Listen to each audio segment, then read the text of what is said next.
Matt Hayter and Edward Dusk are polar opposites who can't stay out of each other's business. No more mind games and messages. It's time for the fists to do the talking.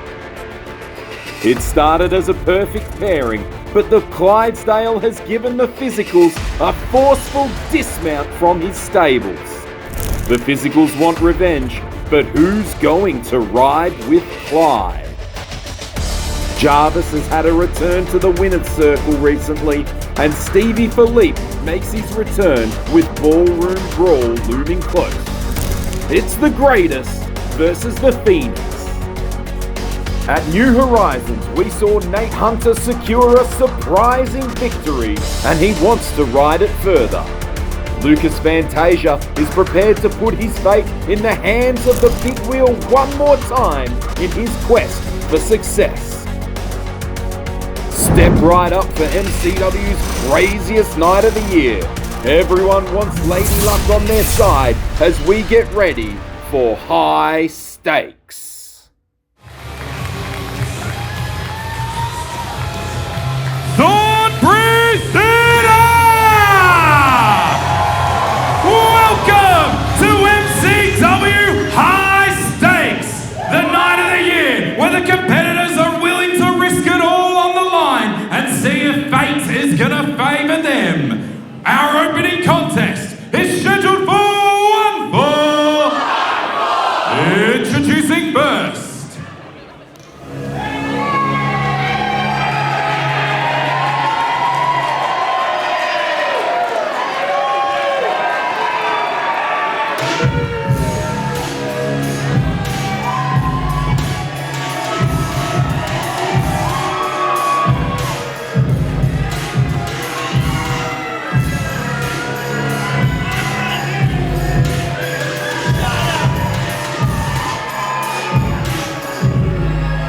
Hailing from Melbourne, Victoria, he is Australian wrestling's fastest rising star, Nate Hunter. Ladies and gentlemen, around the world, welcome to the jam-packed Thorpe Theatre. Simon Tackler at the desk with you for High Stakes. What a way to kick things off. Nate Hunter, ready for action. Tonight is going to be unpredictable, and we want you to get involved. Use the hashtag MCW Stakes. It's going to be fun. And his opponents.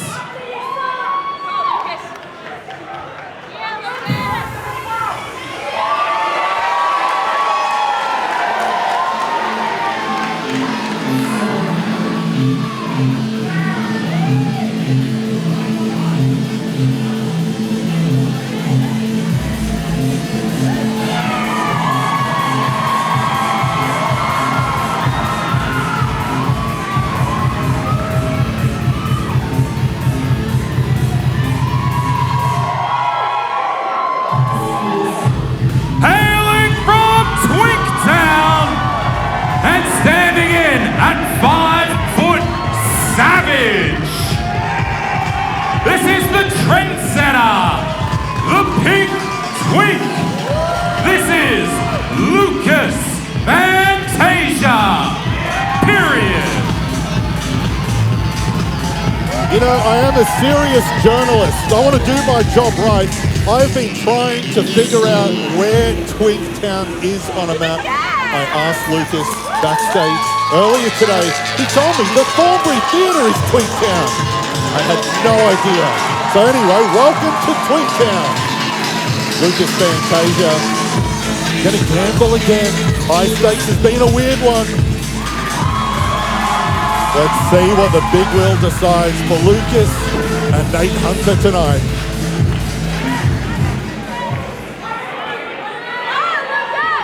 And now, for the stipulation for this contest, it's time for us to give a spin of the big wheel!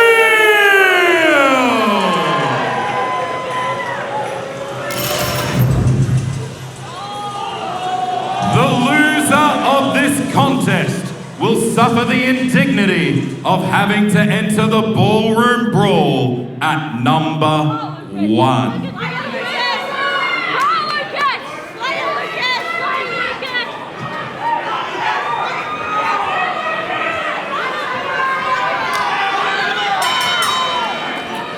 Here we go, our opening contest underway. The loser, #1 in the Ballroom Brawl. Joining me at the desk, Lindsay Howarth. Pulling double duty. You must have spun the wheel. We're going to see how the voice holds up tonight. Sending you a big cheerio at home there, Nims. Hope you are well. But what an interesting concept. I mean, getting into the Ballroom Brawl, it's fantastic. It's what everyone wants. As they say, you've got to be in it to win it.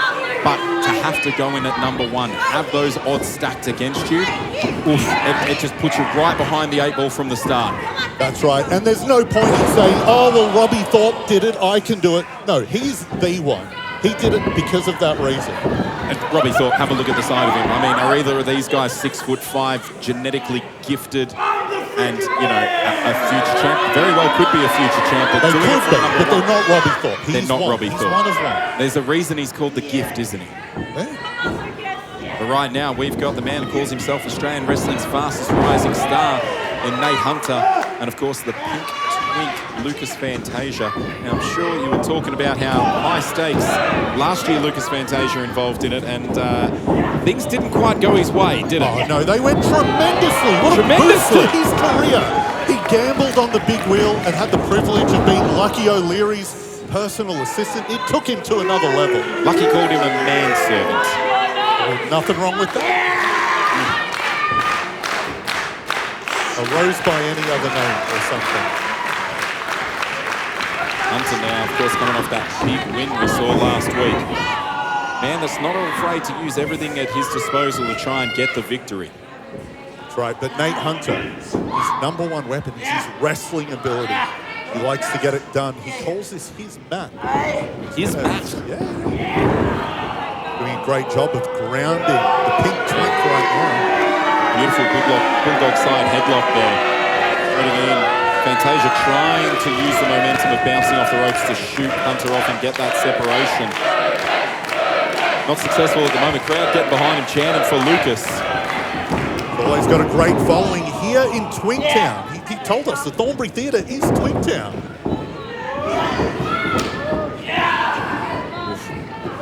To a bit of a, not the start he would have liked. I mean, it's very clear that Fantasia is going to have to grinder it out here tonight, get this win. No stranger to that. He always... What a counter, but Hunter ready for it. I know you've seen a lot in this man, and he's showing why. He's taken that self-gained moniker of the fastest rising wrestler in Australia. You give yourself a name like that, you better live up to it. Putting his money where his mouth is right now. Lucas Fantasia, for those who are joining us maybe for the first time, seeing Fantasia compete for the first time, don't let the looks deceive you. He's an incredible technician in the ring.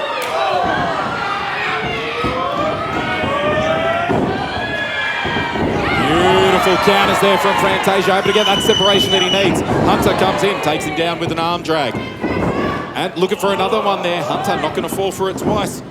Shoots Fantasia into the ropes, takes a front buckle there, grabs him, takes him down again, grinding him out. I'm loving this strategy from Hunter. Bit of a prick to deal with. However, you can't knock it, you know, stop the momentum. And really, he's irking the crowd here as well, who we know Fantasia feeds off. Absolutely, and that's a great point, Lindsay, because for Nate Hunter, it isn't about having the most exciting match and exciting the fans. No, he's trying to win. He's trying to do his job, get the victory by wrestling, and he's doing excellent job so far. But Lucas Fantasia sends him down into the corner here. Hunter looking very disorientated and dizzy, and especially will be after a forearm there. Fantasia shoots him into the opposite corner, comes charging in. Pinpoint drop kick there. I don't know if those furry boots are loaded or not. Oh, looking for a sleeper here. Fantasia realizing he's in trouble instantly, goes to shove him into the corner. I am impressed with the counters that Hunter keeps coming up with. Oh! Yeah, wise beyond his years is Nate Hunter. Fantasia has been here before, understands what it's like to be under the bright lights of MCW. To enter Ballroom Brawl. Looking forward to doing it again, but does not want to do it at #1. That's why you got this huge sense of urgency from both competitors. They know what it means. Previous winners of the Ballroom Brawl. Oh, he held on! Oh, you're kidding! held the ropes. Here is your winner, Nate Hunter. As a result of the stipulation, Lucas Fantasia will be entering Ballroom Brawl from number 1.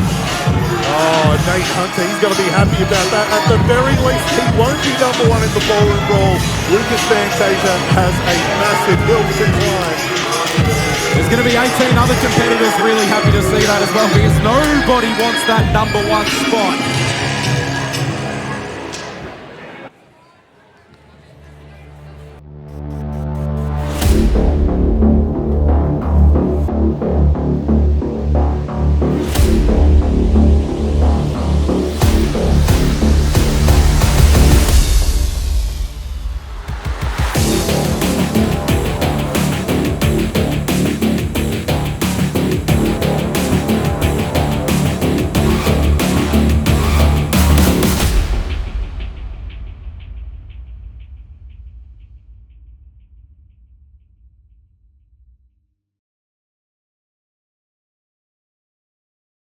The following contest is scheduled for 1 fall. Introducing first.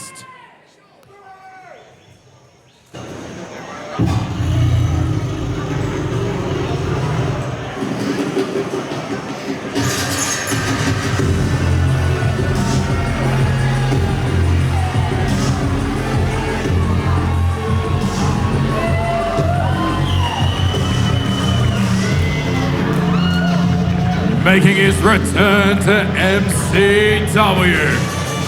This is the Phoenix, Stevie, Filip!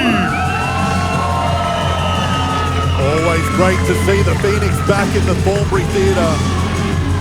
Hard to argue, one of the greatest pure athletes to ever compete in Melbourne City Wrestling, to ever compete in this country. He's been taking his skills around the world. The eyes of the wrestling world have been on Stevie Filip and his brother Tone Filip, the Natural Classics. It's always felt like a foregone conclusion that Stevie would hold singles gold, and that journey could potentially start tonight at high stakes.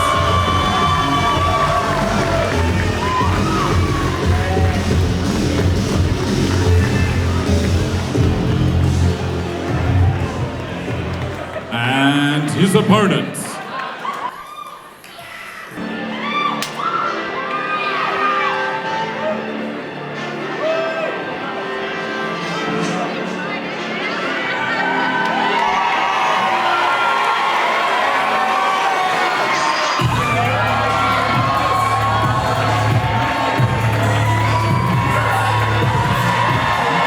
making his way to the ring via the people. He is the greatest, Jarvis. An incredible reception for the man who calls himself the greatest. Sometimes that's starting to feel like a fact. An incredible competitor. He's held gold here in MCW. Fell short of winning the big one, taking on Robbie Thorpe. He's frozen himself out, one and done. He's going to have to wait for that opportunity to come back. But of course, next month, the Ballroom Brawl, that could be the opportunity for this young man who continues to stack the odds against himself. The hubris that comes with youth, that confidence. And look, every time I question it, he proves me wrong. But again, as he set the difficulty on a level too high even for the greatest. And now, before we start this contest, it's time to get ready for the big wheel!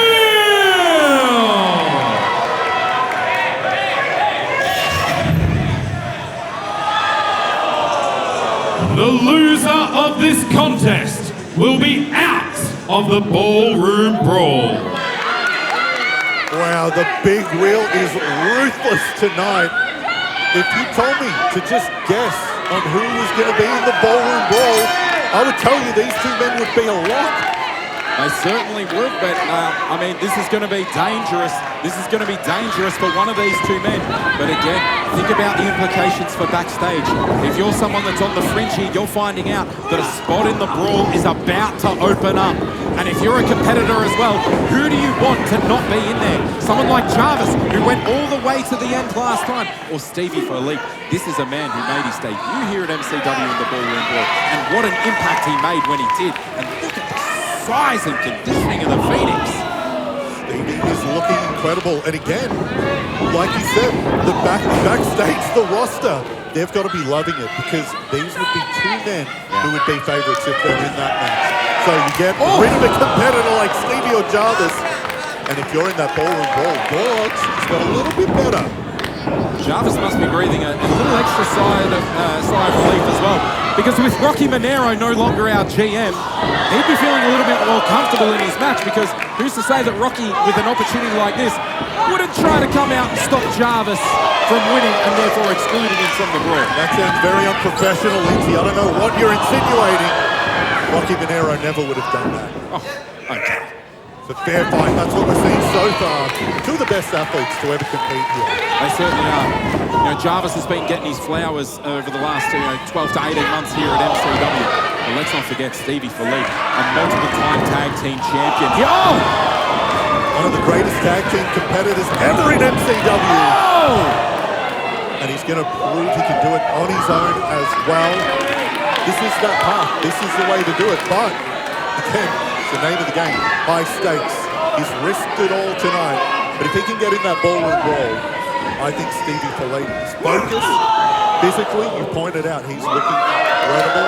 Yeah. And I think, again, traveling the world again with his brother, getting that extra experience is almost unbeatable at this point. Looking for a cover here. And it's great that you brought up that experience of traveling internationally, because iron sharpens iron. As great as you are, and you get to a point, by expanding, by going out into other places, I'm looking for a tag there.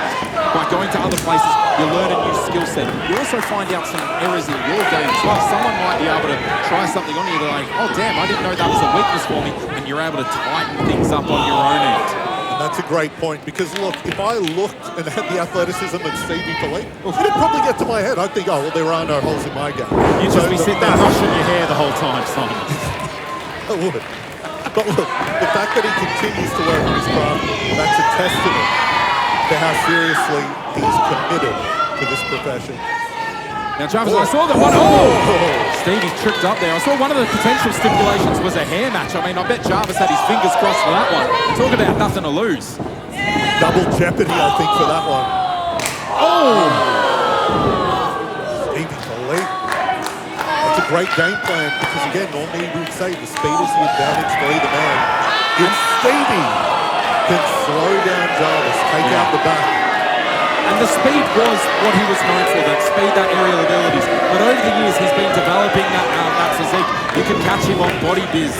This is a man who has gone like, all right, I've got one strength, now I need another. And he's gone to literal strength here. And that is going to be his advantage. That could be the X factor for Stevie. But Jarvis, one of his X factors is that hard. And those devastating kicks, you can see that he's doing a lot there, trying to soften up the head area.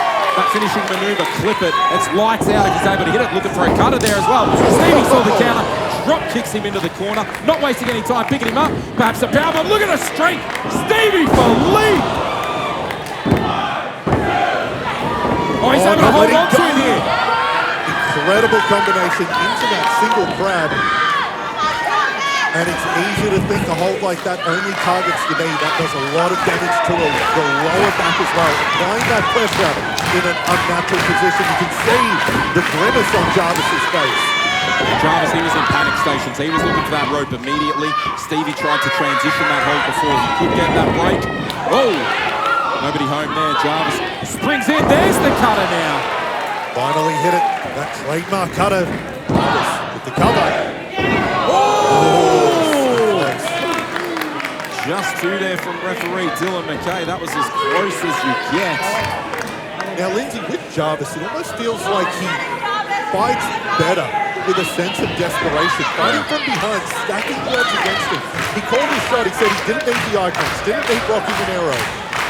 Gave Robbie Thorpe, the battle of a lifetime and risked it all. It was one and done.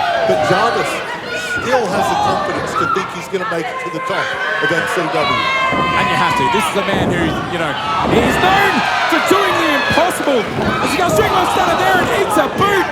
Delivers the KO gold there. A tip of the hat to Emin Azman with that maneuver. Yeah, this is the man who's used to doing the impossible. I mean, he won the women's championship, didn't he? He sure did. Award winner. Assistant to the general manager. For a young kid in his 20s to rock up and say, I'm the greatest off the bat. It started as a moniker, but month by month, he is proving it that he could very well become the greatest here at MCW in Australia and eventually abroad. Right, but the Phoenix, Stevie Filip, stands in his way. Desperation for both men. Is Stevie maybe thinking of a Spanish fly or something here? Oh, a tree of woe instead. This is not good for Filip, the former tag team champion. Stevie caught himself in no man's land. Oh my God, he powered up! What a move there by the Phoenix. I have not seen that one before. Hell of a counter. Just yanked Jarvis by the arms. And again, the Phoenix can play. Phoenix splash! He's able to land on his feet though. Jarvis, clip it! Clean in the middle of the ring. Rolls him up. He's got it.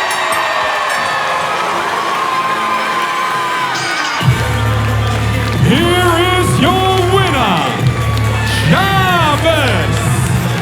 And as a result of the stipulation, Stevie Filip is out of the Ballroom Brawl. And again, Jarvis overcoming the odds.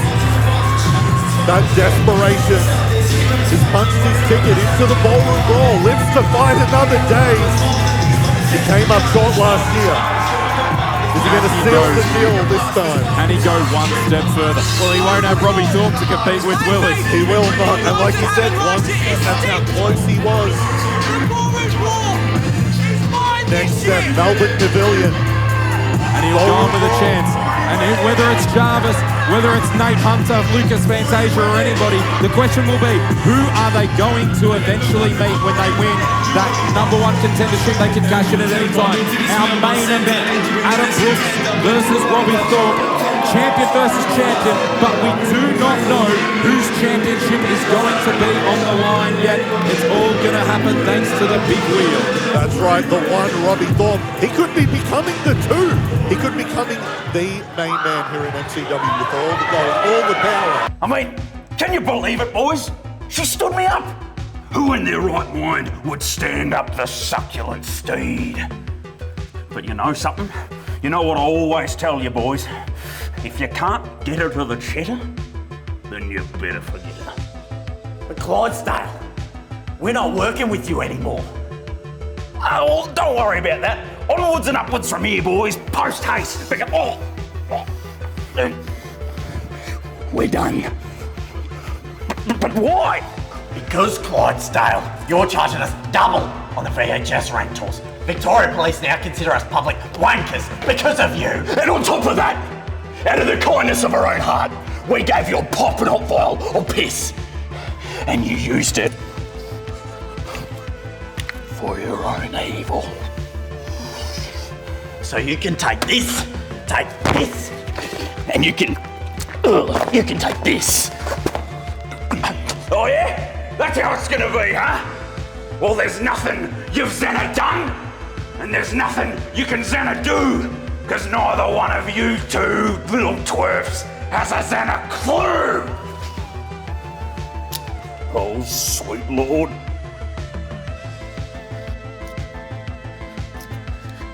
well, guess what, Clydes? You better find yourself a riding partner. At high stakes, we are challenging you to a tag match. See you there. Oh no!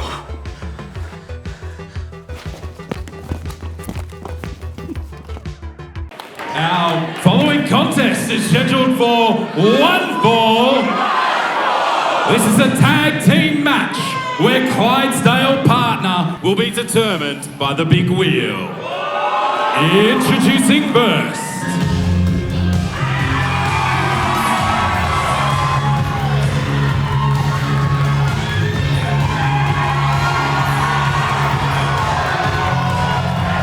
Hailing from Crossbody Crescent by way of Body Slam Boulevard, Jimmy Castle, Johnny Jet, the Physicals!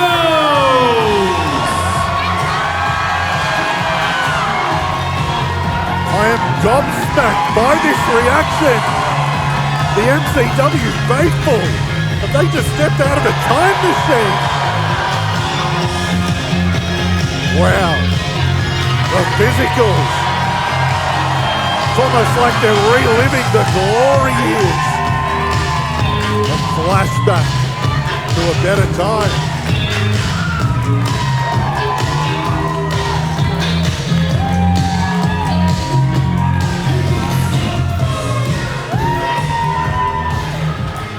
And their first opponent.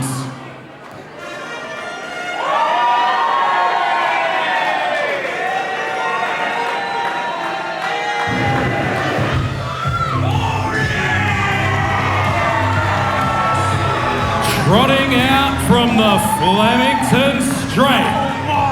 This is the Clydesdale.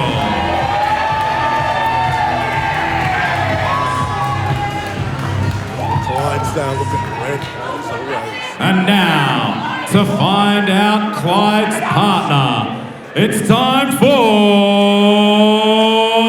the Big Wheel!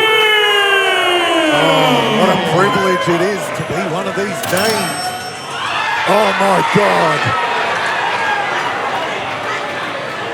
His tag team partner, the Human Nuke, Lockie O'Leary!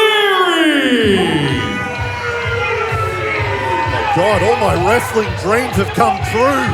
Nims isn't here. Clyde and Lucky are a team. Oh my God. This is why I love high stakes. Anything can happen, and when it does, it's amazing.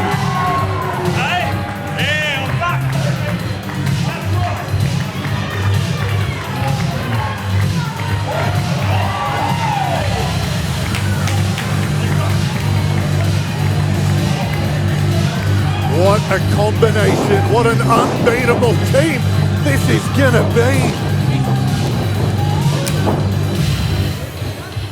This is the kind of crossover you only think is a fantasy, and when it comes through, it's even better than you could dream of. Like Paul McCartney and Michael Jackson. X-Men and Street Fighter. Oh. Can you believe it, Lindsay? What a combination. Who could dream up such a team? The Physicals, I've seen them before. Lucky O'Leary and the Clydesdale.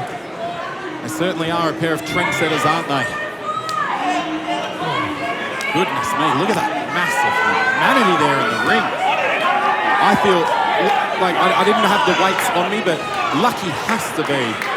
He's got to have more weight and muscle mass than the Physicals combined, doesn't he? Oh, that's a foregone conclusion.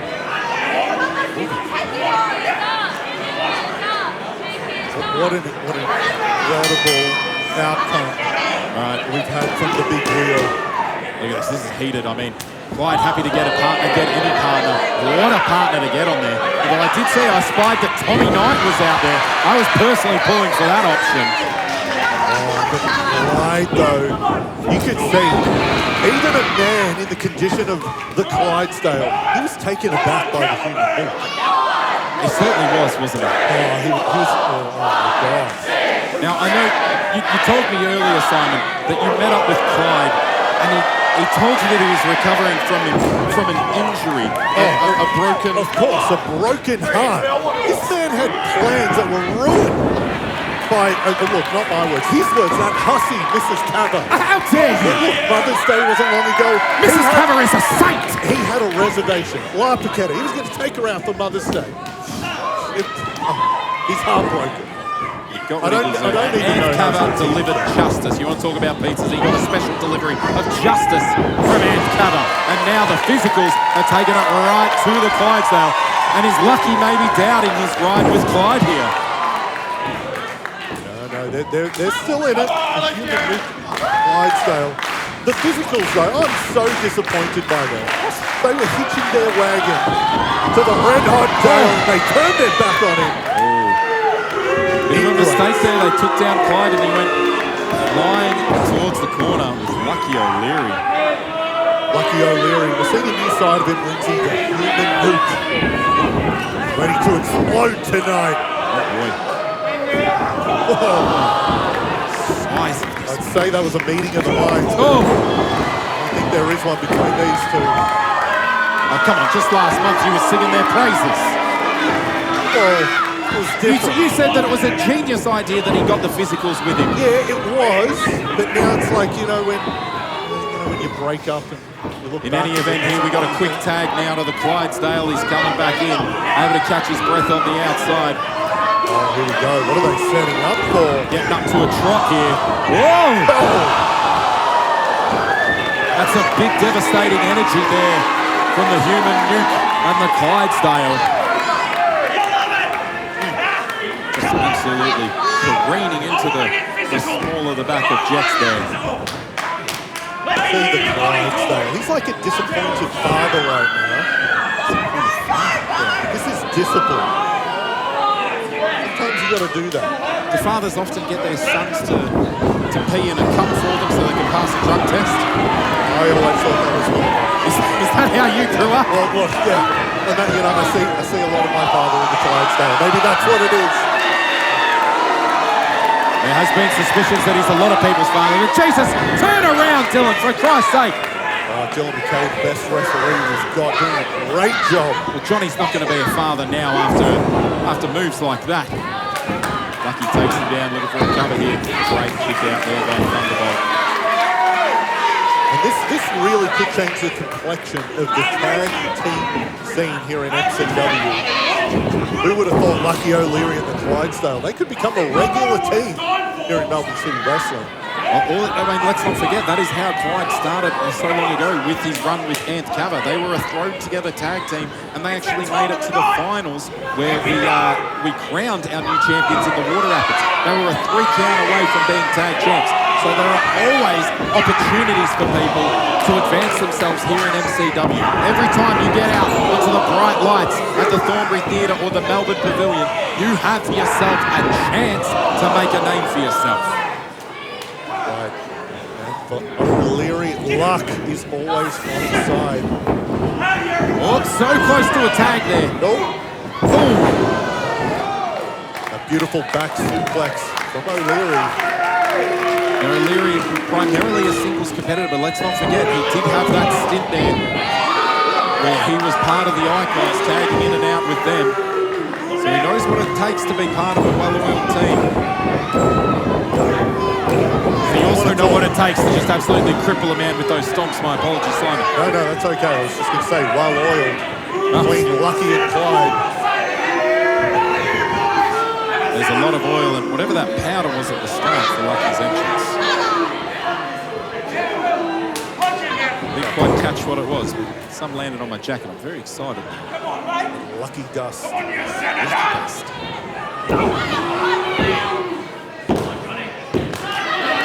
Physicals. See the Thunderbolt trying to get the Thornbury Theatre behind him. Just now, right. Take a trust to the midsection of the drive to the head. This will help him now. He needs to get that separation and make a dive to his corner. Whoa! Manages to knock Lucky off the apron. I think O'Leary was maybe sleeping there.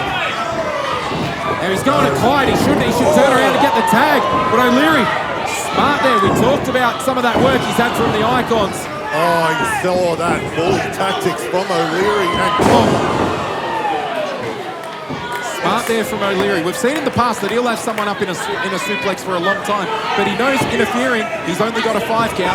Smart of him to get out. Well, I mean, Most of them 5 count. oh, and there's the tag.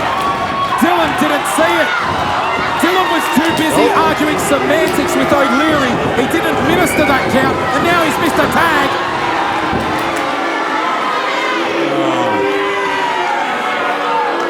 Have you got a name for this team yet, Simon? I'm trying to think of one. I'm just still gobsmacked that we're seeing them together.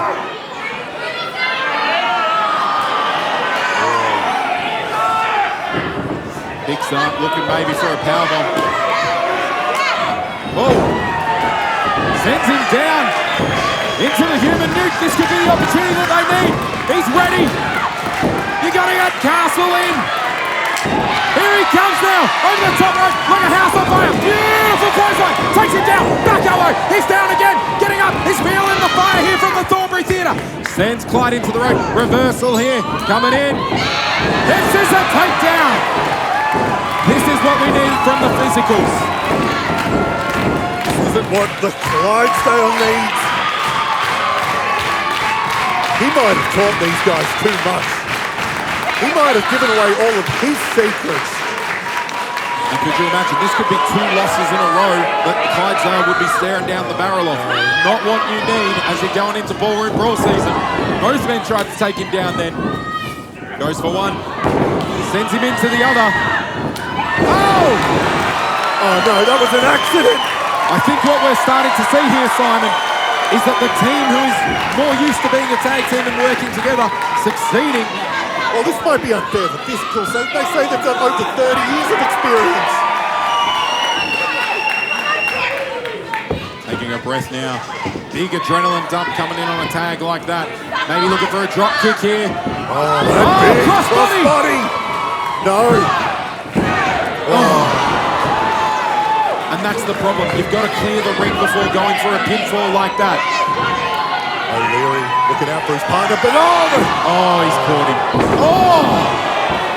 Vicious Bane backbreaker there. the power game of O'Leary is hard to stop. Here we go. What have these guys got? They're thinking. What is this? Oh no! Oh! A double buckle bomb into the corner. Oh no. Referee Dylan has lost complete control of this matchup. He needs to get one of those men out right now. O'Leary and Clyde on the same page. A double powerbomb, a double gorilla press slam. Oh. Come on, Dylan. This is not a tornado tag. Get one of them out of there. Ducks under here, springs off, looking for it. Oh no, they've caught him. Oh, they've caught him. He goes up! Oh, did you see that? Catches him with a neck breaker on the way down. And a double pin. And a double pin to finish it off. Come on, Dylan. Here are your winners, the Clydesdale and Lucky O'Leary.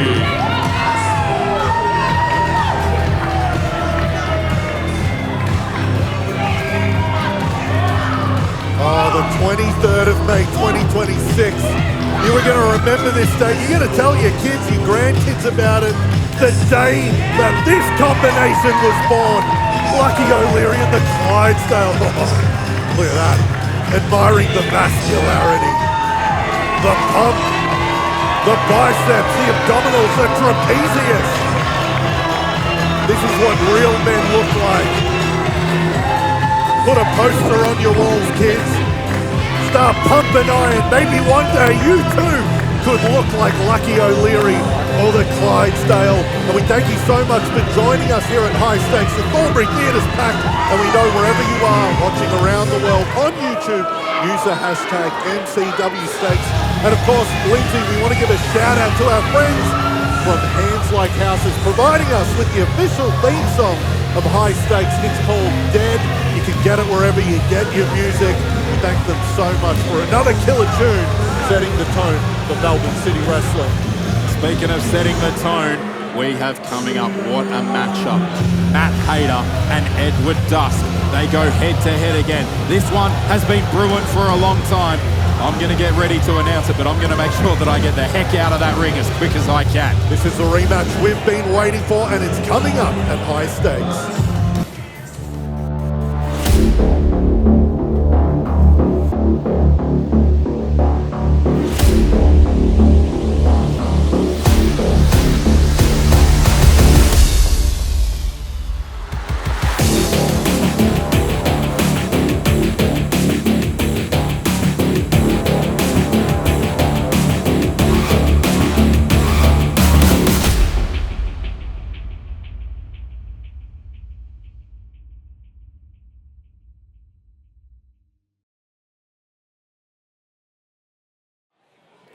The following contest is scheduled for one fall. Introducing first.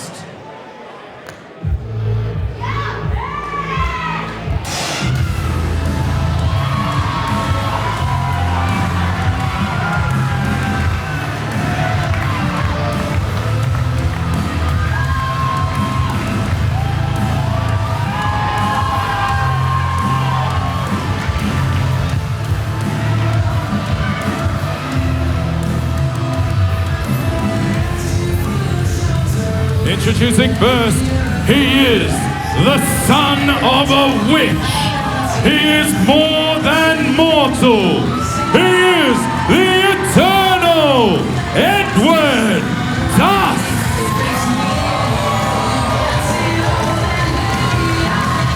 Edward Dusk, a man who's normally in the head of his opponents. It really feels like the tables have been turned with Matt Hayter maybe being able to rattle the Eternal One, but we're going to settle it in the ring. This is the rematch the world's been waiting for. I cannot wait. We're running it back. Hayter, Dusk, high stakes.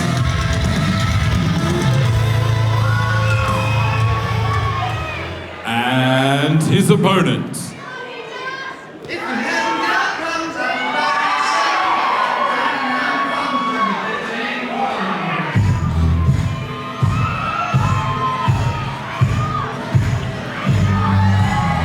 Making his way to the ring from Adelaide, South Australia. He is the greatest wrestler that Stevie Wonder has ever seen. This is official ego, Matt Hayter. Oh my God, he touched me. Never gonna wash this hand again.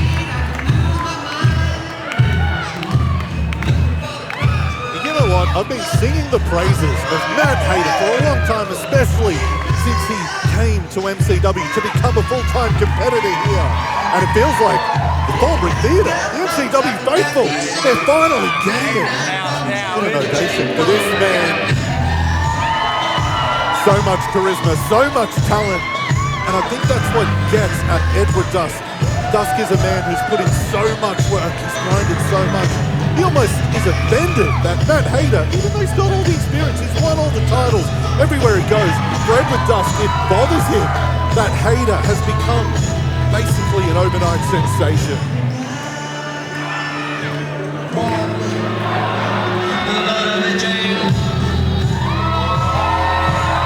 And again, just to keep it above board, Matt Hayter didn't pay me to say any of that.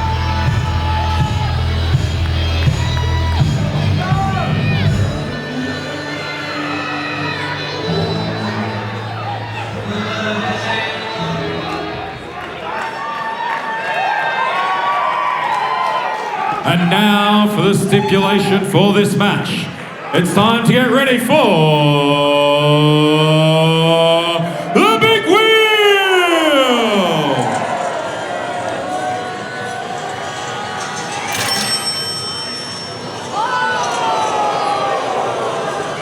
The winner of this contest will become #1 contender for the MCW Heavyweight Championship.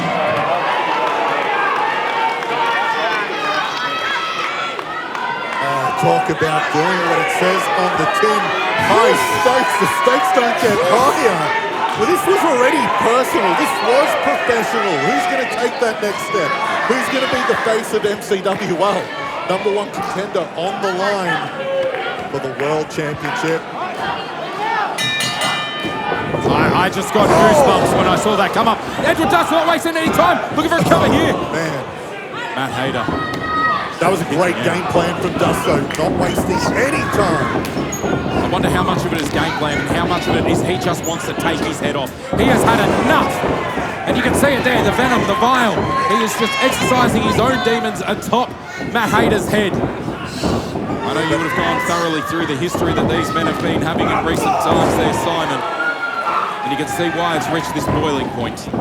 Yeah, the hatred has boiled over to a point we even rarely see, even with men as competitive as this. Oh, Matt Hayter talking trash. And what polar opposites they are as well. Polar opposites, but so evenly matched in so many different ways. That's right, they approach pro wrestling differently, but you can almost say, here we go, going back and forth, two sides of the same coin, evenly matched, you can see it here. It's just a difference in philosophy of how they're going to make it to the top here in MCW. One's been grinding it out for a couple of years now, and one's a blowing wanker. I would say overnight sensation. To Shay. But what I can't deny, and you know, you would have heard it when they faced off just there as well, that there's equal cheers almost for both men, which did surprise me. Oh, it didn't surprise me. I've been singing the praises of Matt Hayter. Thornbury Theatre, they're coming around. But again, for Edward Dusk, he said this has gone from annoying to sad. Now he's pissed off. He doesn't know how to deal with someone like Matt Hayter, which is a surprise for someone like Dusk, who's so cerebral. He does his homework, studies his opponents. And it's also, it's probably hard for Dusk to play mind games with someone who's got his head so far up his own arse. That's one way to protect yourself. Keep it covered. Takes a lot of athleticism to do this. It does. And listen, I can speak on the man's personality as much as I want. But there is no doubting Matt Hayter is an incredible professional wrestler. He is an excellent representation of what this country can produce. And oh my goodness, Edward Dusk was not a fan of that. Oh! And that's the risk that Matt Hayter's willing to take with a maneuver like that. Look, is it going to do the most damage physically? Maybe not, but mentally, it's going to rattle you. For Edward Dusk, he's sick of these kind of games. But for Matt Hayter, it seems to be working. Hayter is a man who thrives on chaos and opportunity. Let's not forget when Caveman had to vacate his heavyweight championship, his world title. Hayter was inserted into that fatal four-way to determine a new champion. We've been talking about it so much so far tonight. Opportunity at MCW and who is ready to stand up and take it. And we've got another one here right now. The winner is going to be a #1 contender. Now, they passed on to me, it won't be a cash-in type of a contendership. You will need to call your match ahead of time, pick a show, a date, and say this is when it's going to be. But my goodness, what an opportunity to go against the champion, whoever that could be. That is going to be determined in our main event, of course. We've got Adam Brooks taking on Robbie Thorpe. But for these men, they've got to stay focused on the present right now. What's in front of them? Each man can say, one of their greatest opponents standing across from them. Edward Dusk, not afraid to get dirty, we know that. He's just chopped it back there. And it's serve him well there to attack that back. You know, he's got that wicked end. I have never seen anybody kick out of it. Once they're folded up. And Edward Dusk is a man who has improved his game so much over his time at MCW. First, when he came out, you remember he had those brutal sacrament matches. And for so long, people thought he was a bit of a one-trick pony, that was all he could do. But we've seen him not needing the sacrament. He's gone and beaten the likes of Adam Brooks, of Rocky Monero. And he's come so close to winning that world championship multiple times before. But this is a look in the eye I've not seen in a long time for Edward Dusk. Edward Dusk. You can see the focus. Oh, Matt Hayter, an incredible counter there.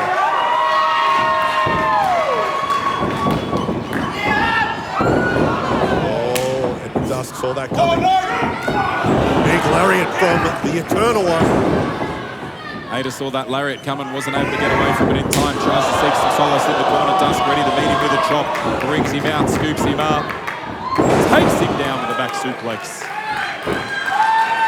And that's the thing about both men. They've got a big bag of tricks. A combination of great technique when it comes to suplexes. They can do some high flying. They can strike very well rounded. Oh, Dusk setting up the wicked end. Might be too early. Hayter had it scouted. He knows if he gets up, if he feels himself being elevated up onto Dusk's shoulders, he needs to get away from there as quick as possible. Dusk knows he's got to keep an eye out for that super kick of Hayter's. Power bombs him down. Just the 2 count. Senior referee Edwin Lay doing a great job, as usual, overseeing some of the biggest matches in MCW history. And this may be one of the biggest rematches ever, with the stakes getting as high as possible. #1 contender is on the line. And let's not forget as well, Edward Dusk wasn't successful in high stakes last year. He lost his match, which meant he was out of the Ballroom Brawl. Came as a huge shock to so many different people. And just when Edward Dusk has thought the path is clear, he's going to get that shot, a massive roadblock in the shape of official ego. Matt Hayter. And I've got to wonder, is this contendership playing in the minds of either man? You know, What a great transition into a crossface there. Hayter is pretty close to the center of the ring. Absolutely. That's the part of Dusk's game that people do sleep on. Like you mentioned, Lindsay, that in-ring technical ability. He's a great technical wrestler. I mean, we talked a bit earlier about Stevie Filip adding more strings to his bow. So too has Edward Dusk. He's more than mortal, and he's more than just a sacrament match. Hayter there reaching the rope, and a cheer going up from the audience. They appreciate the guts and the heart of Matt Hayter. Now, something interesting as well, Simon, if I had told you before tonight that this match may end in a disqualification with Dusk just going mental and braining him with a chair or something, it'd be very within the realms of possibility. But now, with this #1 contendership on the line, yeah, that's a great point. Does that play into things? All sorts of things like count-outs and stuff now, extra motivation to get in there. And like right now, you can see he's beating him in the ring. Edward Lay giving him a 5 count. He needs to make sure that he breaks it, and he does just in time. That's a great extra wrinkle to this match. If either man gets desperate and wants to throw it away and live to fight another day, that won't be worth it. No. You don't want to give away a win that easily. Oh boy. Ah, he's biting it! Oh, God! Oh! Matt Hayter just getting under the skin of Dusk. Of all the things Dusk could have bitten in this match, Hayter might want to count himself lucky there. Ooh. And now Hayter's going to have to eat something. Eat those heels to the face. Goodness me. Stomping away at him there. Look, it might not be pretty, but that is legal. Stomping his opponent, Edward Dusk. Love it there. I mean, you pin both your opponent's arms, stop him from being able to defend himself. You beat him enough times, I'm sure Edward Lay would step in and call for the bell himself.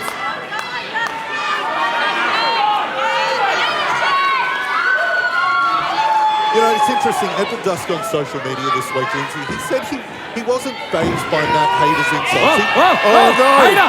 Hayter! Fazed by this! Oh, he's bowled the Dusk up. Moonsault, perhaps?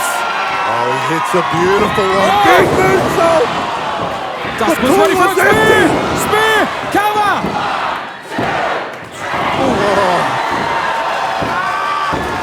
Wow, as close as it gets. And you're going to hear the Thornbury Theatre, they're pounding on the seats on the floor. They're excited by this one here. We hope you're jumping out of your seats wherever you're watching. Use that hashtag MCW Stakes. Team Dusky, Team Hayter. This is the future of this promotion right here in the ring. Matt Hayter, Edward Dusk. And the name on the marquee is Melbourne City Wrestling, but we are more than that. An Australian-wide promotion. all the top talents come here. They know that this is where the lights are brightest. They know that the championships and opportunities here can take you to the top here and beyond. And that's what both these men are looking for as well. And for Edward Dusk as well, I think he's just looking to put him away. Perhaps setting up for the wicked end again. He's got him up on his shoulders there. Oh, no. He's going to get some assistance. Take it to another level. Oh, gee. Oh, this is dangerous. This is bad. This is bad. That's what this means to Edward Dusk, really to paralyze his opponent. I can't believe I was happy to see Hayter get out of that. You don't want to see a man crippled. Definitely would not want to see that happen to Matt Hayter or anyone. Oh, now Hayter. Might be thinking superplex here. To return the favour. Yeah, might be a superplex. Dusk now sensing the danger. He's the one delivering the blows to the midsection. Biting him again. Oh, that dark side of Edward Dusk, it's never really gone. It just may have been sleeping temporarily. Oh, Edward Dusk might be going to sleep after that super kick. Did he get him flush? Hayter's not waiting to find out. Setting him up right up top now. What can he be thinking here? Is this looking for the superplex now? He's got him right up to the very top of the rope. Get your balance. Grabs him. Flips him. Superplex. Hayter, he's up again. He's going up now. Looking for that moonsault. He's hit it. He's going for the cover. 1, 2. Oh! I almost had my hands on the ring bell. That is as close as it gets. There goes my voice that I was trying to nurse through tonight. Holy Jesus. That's all right, you can rest. The Thorpe Theatre's going to tell us all about it. While they're telling it, geez, have a look at that. The super kick as he came off the top. Quick as a whippet, gone up there with the superplex. And then that moonsault. I have no idea how the hell he was able to kick out of it there. You know, sometimes, Lindsay, rematches, they don't live up to the hype. This one is everything we expected and more. And it's still going.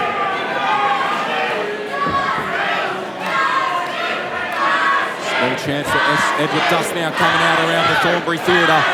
They like what they've seen from the Eternal One.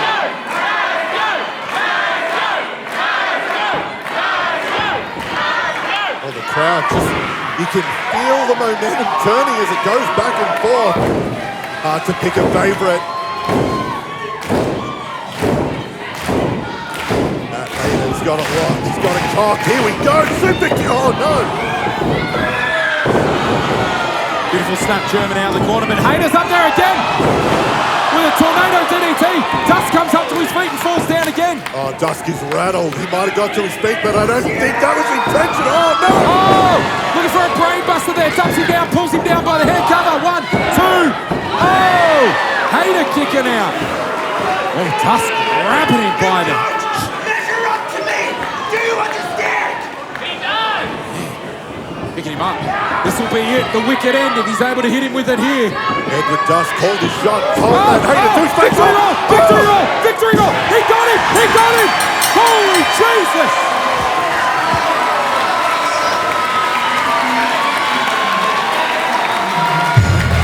Here is your winner and the new #1 contender to the world title, Matt Hayter. Hey, Matt Hayter said this was for the betterment of MCW. How right he would be. This is for the betterment of this promotion. The #1 contender to the world title is Matt Hayter. What an incredible sequence of events it was towards the end of that match. I feel if we were to run this one back and you'd replay it 10 times over, I feel you'd get 5 wins Hayter and 5 wins Dusk. That was how close it was. And I'm looking at the face of Edward Dusk now, and he realises how close it was. Not just from the #1 contendership, but vengeance. Conversely, in the eyes of Hayter, victory is sweet, particularly when you know you're going to have a shot at the title. Oh, even better for Matt Hayter. He said this was the house that Hayter built. He said this was for the betterment of this promotion. He was going to be the face of MCW. And he did it all this shot. If he had put a multi, hey, he'd be cashing in right now, but you know what? It's fine. He's got the greatest prize. #1 contender. Like you said, Lindsay, he will call his shot, the date and the time of when that championship match happens. He said he wanted to be the main event here in MCW. He can pick the show he's going to do it at. Stick with us, folks. We've got so much more to come, including up next. We have got the MCW Women's Championship match. Shay, Kassidy and Aysha.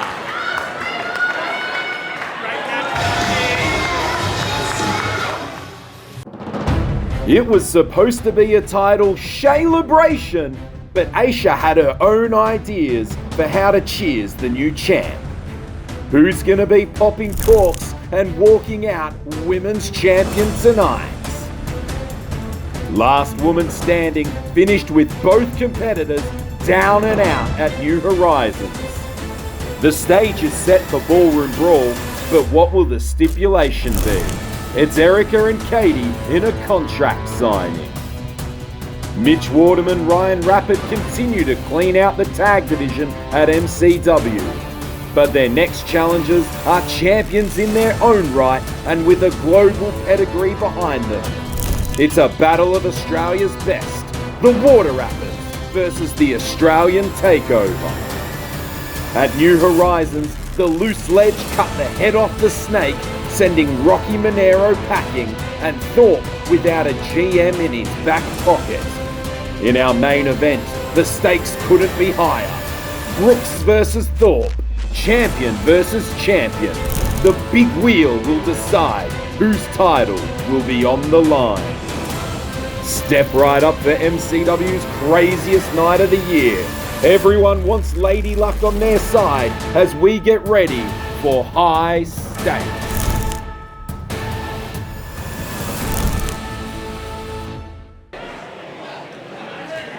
The following contest is scheduled for one fall, and it is for the MCW Women's Championship. Introducing first,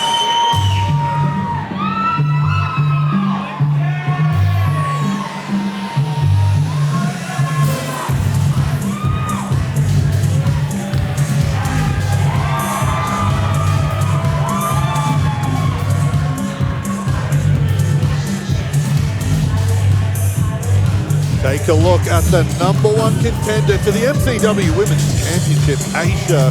She's first class. Got no remorse for ruining Shay Kassidy's celebration. He doesn't want Shay to even have a single defense of the MCW Women's Championship. Aysha wants to crash the party in more ways than one. She's been grinding for a long time. Tonight she could become champ. and her opponents.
Getting an encore.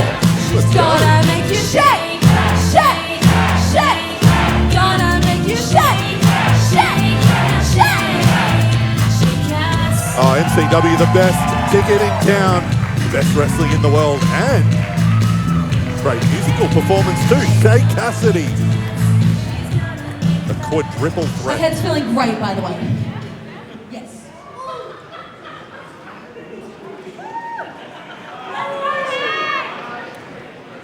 Introducing first, representing First Class Enterprises, hailing from South Yarra.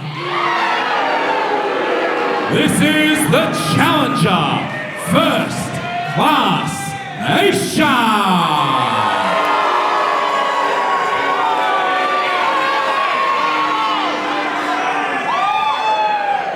And her opponent, she is the girly pop sensation sweeping the nation.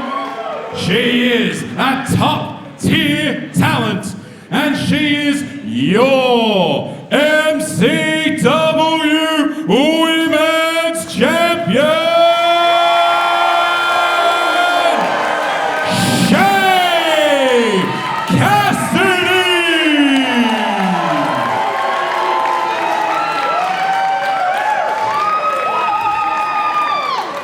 And now for the stipulation for this contest.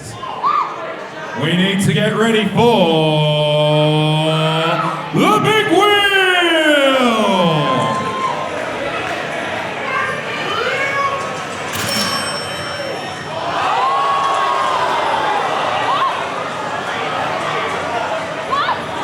This championship match will now be a blindfold match. Both competitors will be wearing hoods obstructing their vision for the duration of the contest. Oh, this is why we love high stakes. I believe this is the first blindfold match in MCW history. Definitely going to be the first time I've seen one for those uninitiated. A blindfold match. It's exactly as Lindsay Howard described it. During this match, they're going to have to keep these hoods over their head. Hey, look, vision. It's a big part of wrestling. Can't see your opponent. Going to be hard to hit them, but here we go. Wow. Taking away one of the senses from each competitor with the title on the line. Oh, you can see Aysha. Obviously, she's going to fight this. Why would she want to put her head over that first-class face of hers? Oh, no. First time in history here in MCW. I love a blindfold match. Oh, I'm so excited to see one in person. And I never thought that there would be a possibility of a better way for a blindfold match than an unannounced surprise blindfold match. Neither of these competitors have had an opportunity to prepare to test this out. Well, they're literally in the dark. No, you say that, but what happened to Shay Kassidy at her celebration? She got a glass bottle smashed on her head. Yes. Yeah, her vision was impaired. She's been training for months without being able to see. I actually think we should spin the wheel again. Are you full on? This is unfair for Shay Kassidy. She's got an advantage. Aysha didn't train with glass in her eyes. He's not sick, he's just sick of your crap. Goodness gracious. Why can't you ever be the sick one? I don't get sick. I don't believe in sickness. I don't believe it says. Goodness gracious. Well, in any event, we have right now a blindfold match for the MCW Women's Championship. Never in my days did I think we would see this. Oh, but how good is it? High stakes. Not only a blindfold match, but for the Women's Championship. Here we go.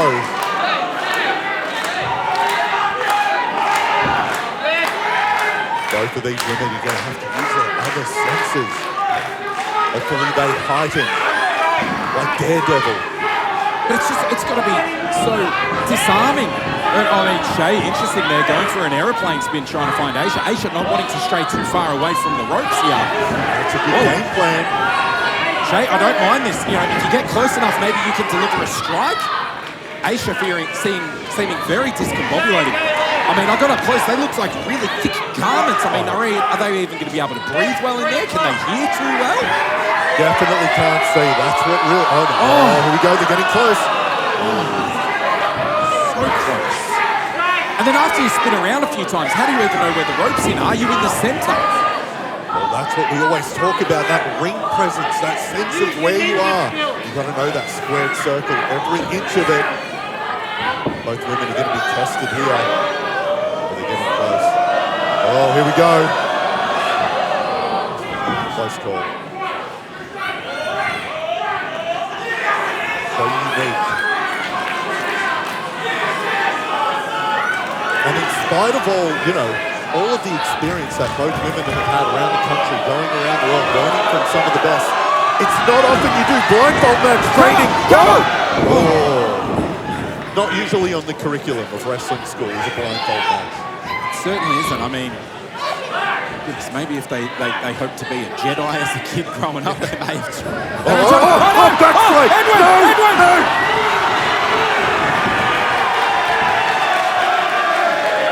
Is that legal? No? No hood there. Shay Kassidy. I'm glad that Edwin didn't call for a disqualification there.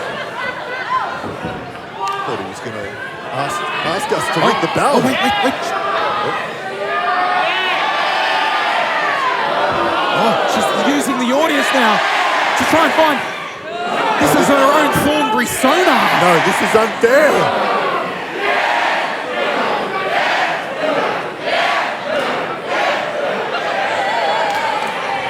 Shay Kassidy caught up in the moment.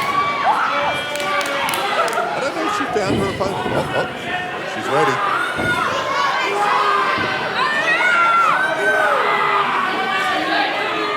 Oh wait, hold on. This is unfair. Not only did Shay Kassidy already know what it's like to be blind, she's got a partner in there. Someone has to eject Barnaby. This is Could ridiculous. potentially be a foreign object. Hey, I don't know where Barnaby's from. Don't say that. Now Aysha. No, Aysha doesn't think that's Shay Kassidy. Oh! Down she goes. History made. This is what it's like. You take away vision. Seems neither competitor has been able to get out of first gear so far. I mean, they're trying to figure out which way is up at this point. Shay was going for a pinfall. Well, Aysha's down now. She found it. She's found her. What's she going to be able to do here? Oh! Able to start getting a regular moveset off here. Shay Kassidy making sure Aysha is still there. Oh, nobody home. The experience and the ring presence of Aysha there, getting her out of the way. Here we go. You don't really need to see once you've got a headlock applied.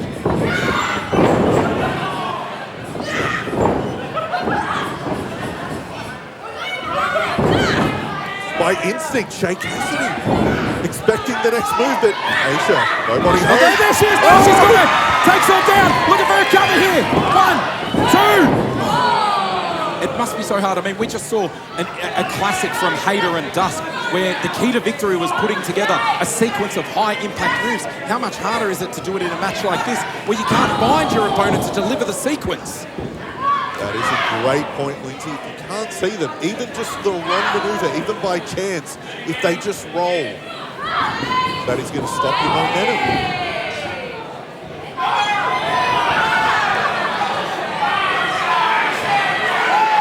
And, all right, they're wailing away at the turnbuckle.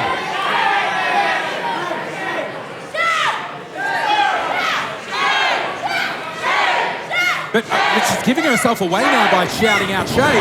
Aysha thought she found her. And did not. Now, hang on, I've noticed here as well. Have a look at the center of the ring. Edward Lay's kicking around. It seems that the tie around Aysha's hood has come up here, has come off. And I believe that is a professional wrestling standard. Whoa, she's attacking it! She's attacking it! No, that's not Shay Kassidy. Oh my goodness. Aysha just ready to strike like a cornered animal. She could have done some real damage to MCW as a whole. Just taking out a best cameraman there. Oh no! That's not Shay either, Aysha. Aysha. Edward Lay being very forgiving, not applying a 10 count right now, just trying to get the contest back into the ring. Shay unsure. Thought for a second there that the stuff there may have been the challenger, Aysha. Barnaby's going to need therapy after this match. He has gone through a lot of trauma. Oh! Hanging DDT from Kassidy. Oh, she's found Aysha. Oh, that might have been the best chance so far at a victory.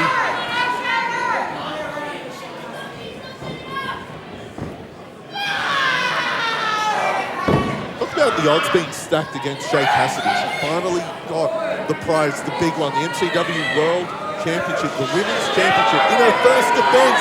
This isn't a straight-up match, it's a blindfold match. Exactly right, and so too for the challenger as well. All of your game plans must have gone out the window. We've been talking about it all night. At high stakes, this is what happens. To prepare for anything. Oh, Aysha, backstabber. Coverless for the championship. Both women finally able to hit some of that heavy artillery.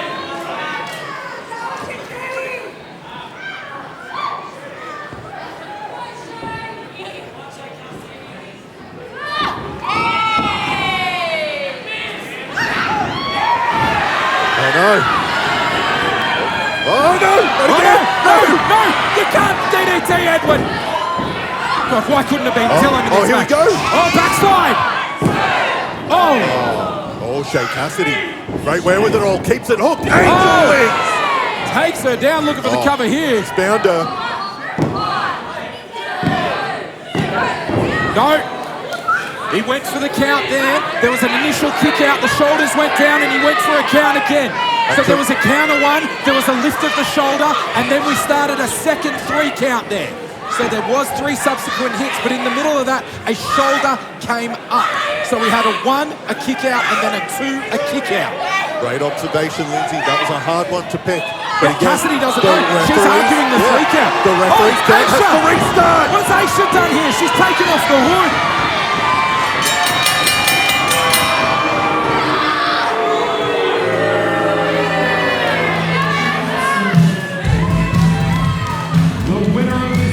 As a result of a disqualification, still champion, Shay Kassidy. Oh, the frustration, getting the better part of first class, getting the better part of Aysha. That's not how she wanted to win the championship. I think she knew she had it wrapped up. Aysha knew this was meant to be a done deal. I mean, we saw earlier in... We saw earlier in the match that rope came off the hood of Aysha, and finally enough was enough for her. And she took advantage there. Look, I know championships, they're worth so much, they're so hard to come by, and a shot at the title. But for Aysha, she doesn't want to win it in this way, in a blindfold match. Good, throw the match out, let's do it proper, the old-fashioned way, one-on-one. You can hear, you can see, you need all your senses for a wrestling match. Well, it's going to be a hell of an argument for Aysha to make right now to say that she deserves a second shot. There is the championship there, Edwin. But speaking of championships, we move now towards the tag team championships. We're getting ready for the Water Rapids, hoping to make a record-equaling 5th successful title defense as they go against one of the top teams in all of Australia, the world-renowned ATO. The following contest is a tag team match scheduled for 1 fall. And it is for the MCW Tag Team Championship. Introducing first.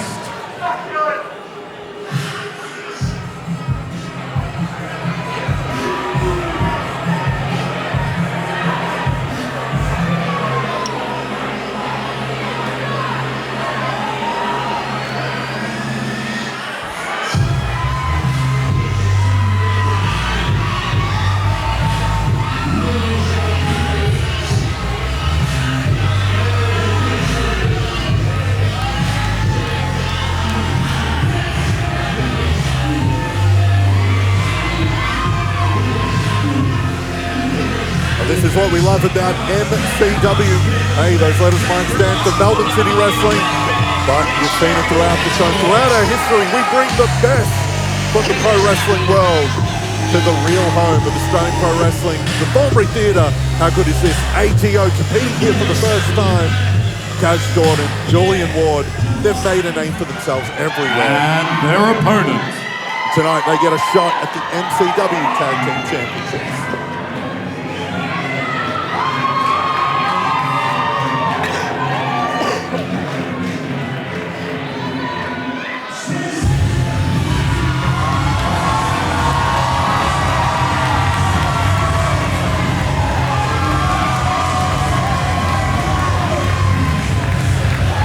Look, sometimes it's hard not to be biased when our tag team division is represented by these men. They've been setting the standard extremely high. Water Rapids, Mitch Waterman, Ryan Rapid. They may not have gelled initially. Forged by fire, a team brought together by battle to see who is the better man. They put themselves on the same page and they have been unstoppable, unbeatable ever since. What a reception. One of the hottest acts in all of pro wrestling in this country, and I'd put them up against anyone around the world when it comes to competing as a tag team. ATO, they've been bragging a lot on the socials. This is gonna be good.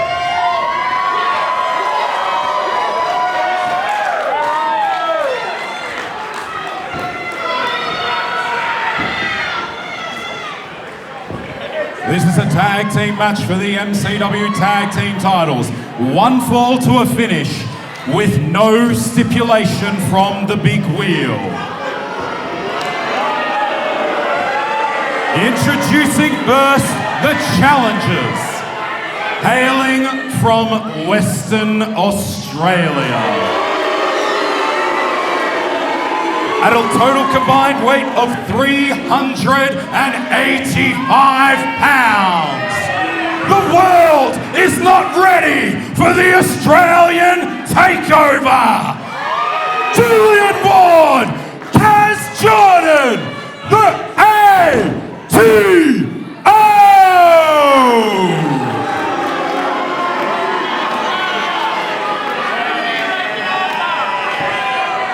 And their opponents, hailing from Melbourne.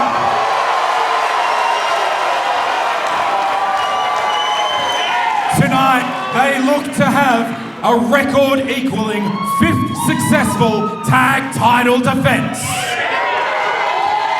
Give it up for your MCW Tag Team Champions, Mitch Waterman, Ryan Rapid, the Water Rapid! Oh, ATO not wasting any time. I don't think the Water Rapids were expecting this. Holy goodness. Oh, Dylan nearly taken out there. Have we started yet, Dylan? Is this underway? No, He's saying no, not yet. I don't think we've officially kicked it off.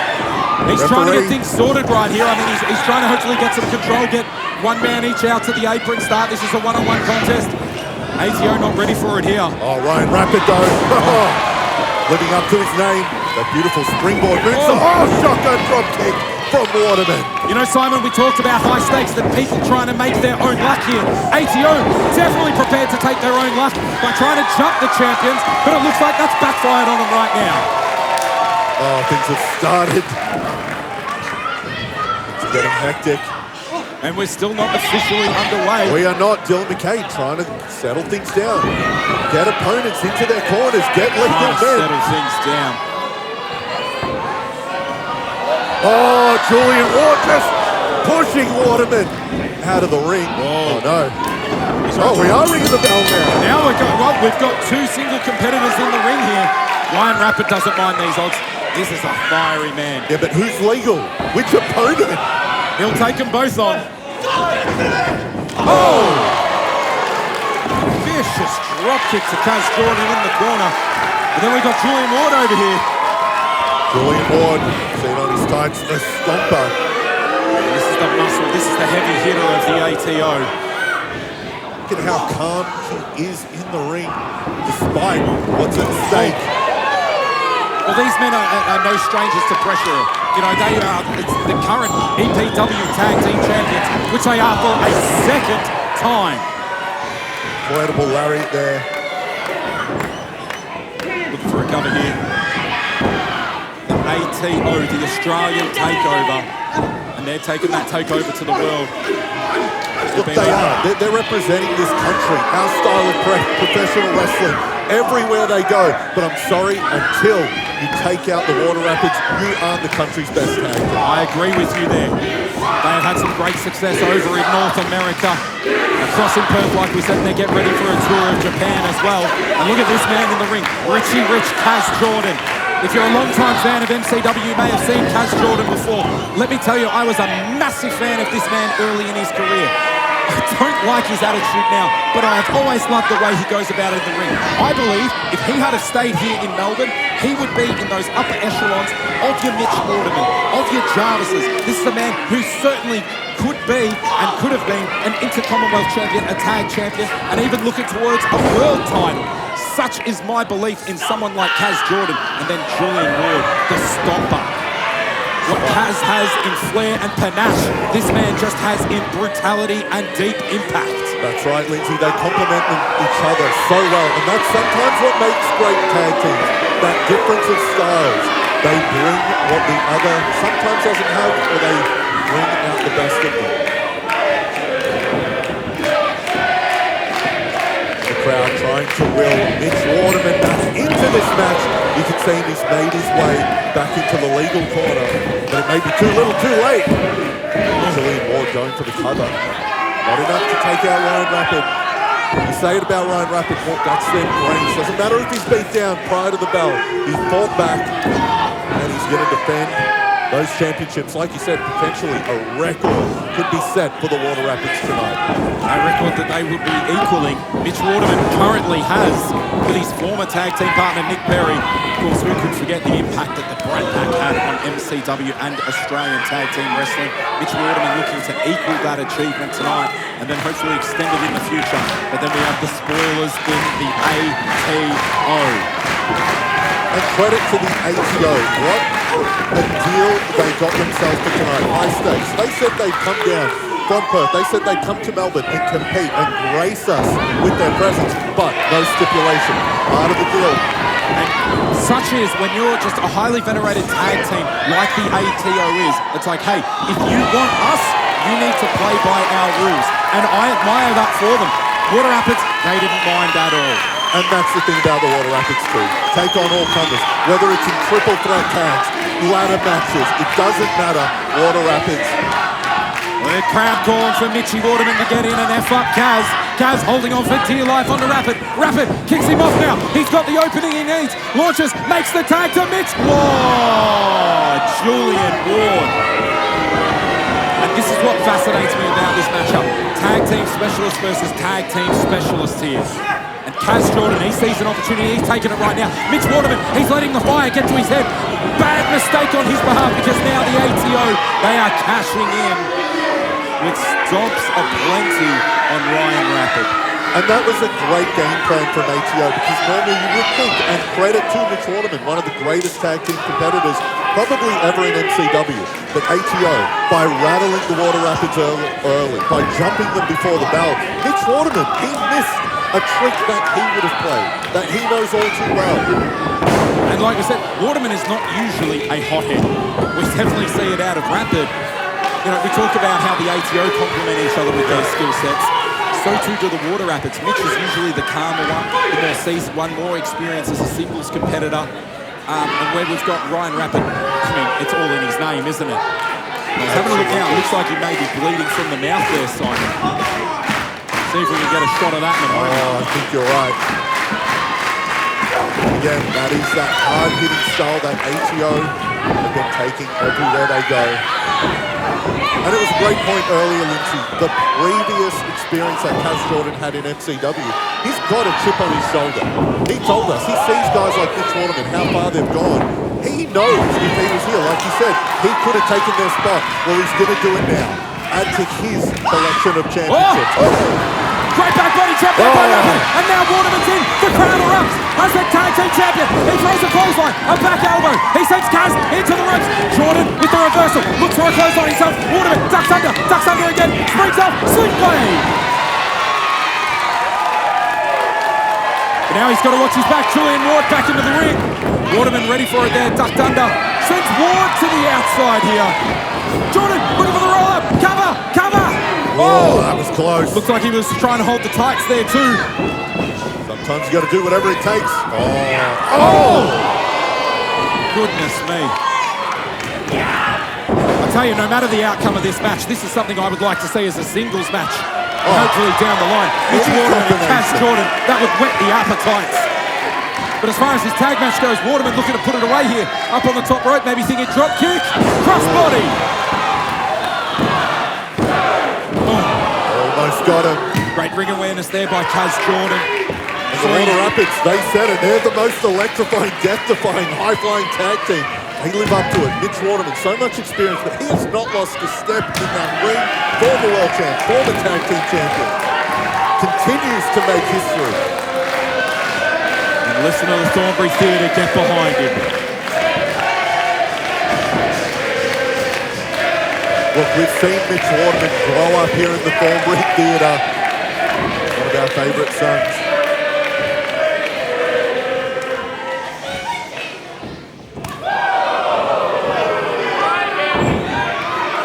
Screams of harder from the crowd. Mitch Waterman happy to deliver another.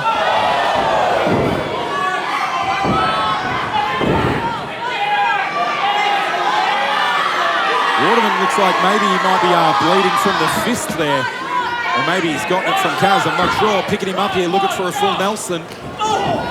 Kaz wary of it, back elbows there. Oh, forearm right between the shoulder blades from Waterman.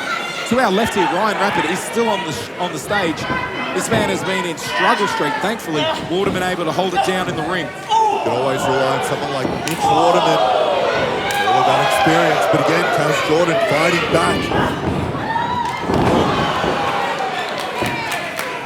Tag there as he fell down. Julian Ward was able to get the tag. I don't think Waterman necessarily knew. That gave Ward an opportunity. Runs Waterman into the corner. And we said, Rapid is on the stage. Normally you'd want to cut the ring in half and not send him there. But because Rapid is down, he's able to take him there and wail away on him. That would normally be a risk, you're right, Lindsay. But Julian Ward saw. That Waterman is a sitting duck. Stomper. Oh, you can see the confidence growing on the face of Julian Ward. Waterman gets a boot up at the last minute, knocks the spit out of Ward's mouth. Jordan! Oh! Into a cutter! Screaming for the pin! We could have new champs here! Oh! That took everything Waterman had. It was a great double team. Kaz Jordan, very wise, gets out to the apron quickly, not licking his wounds. He's like, tag me in. Let's get another couple of seconds of doing a double team maneuver here. They may be looking for the tax return. A super kick into a rainmaker? No. Oh, this could seal it. Oh. Elevated DDT there. That's it. After two moves like that, Waterman is done. Oh! Out the corner of his eye, Dylan McKay saw Ryan Rapid flying in. To save himself, he abandoned the count there. He abandoned the count, and with a diving cutter, the pin has been broken up. My goodness. And my voice is not going to survive the night, Simon. Oh, I don't know if anyone in this building will. What a classic we are seeing. I feel like we say that so often when the Water Rapids compete. They continue to outdo themselves and outdo every tag team in this country. What a match we're seeing. ATO, the Water Rapids. Referee Dillon applying a count to both men, standing 10 count. Oh, but everyone knowing what's at stake, just throwing bombs from their knees, keeping the match alive.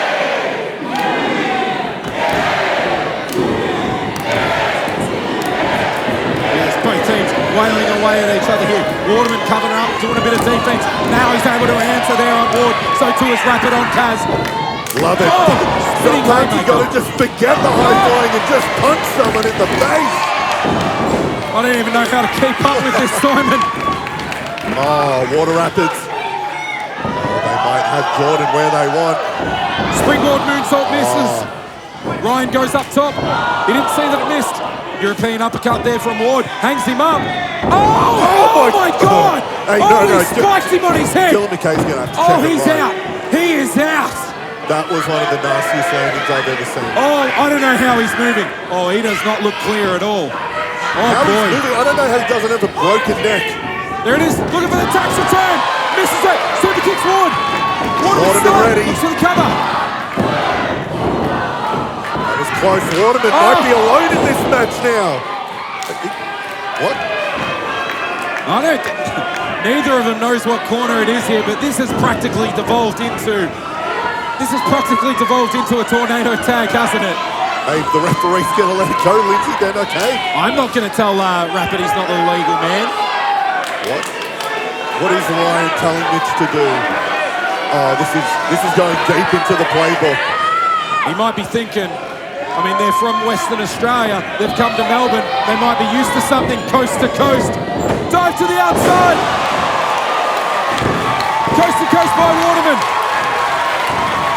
Ryan Rapid going over to make sure that Julian Ward was done. Moonsault. There was the proper tag there. Ryan Rapid saying, see you later, 450.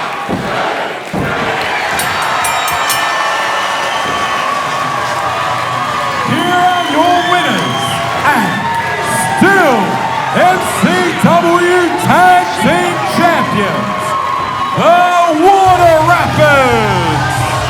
The Water Rapids, if you were a doubter early on their chemistry, on how they would gel, like I was, I'm happy to admit I was wrong.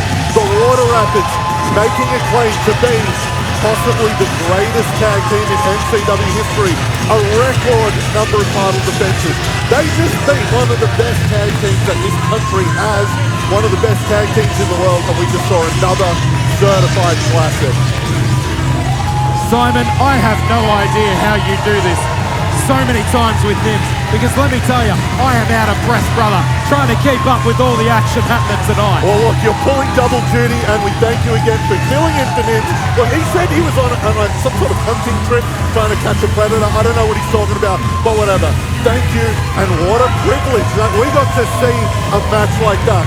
Championships have been on the line, and it's still not done. Our main event, of course, the Inter-Commonwealth champion, Adam Brooks, the world champion, Robbie Thorpe. What the big wheel's going to decide which title's on the line. They are, but before we get there, we have a contract signing coming up. It's been heated, it's been explosive. We're going to have Erica Reed and Katie Lux signing a contract in the middle of that ring, presided over by our interim general manager, Tony Villani. Mr. Villani to you. Mr. Villani, my apologies, and that one is getting ready right now. Thornbury Theatre, please give your warmest welcome, accompanied to the ring by his new associates. This right here is our interim general manager, Mr. Tony Villani.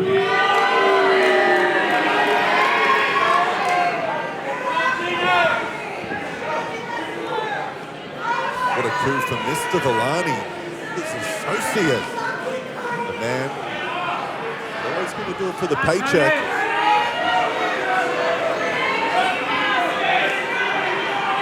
Ladies and gentlemen,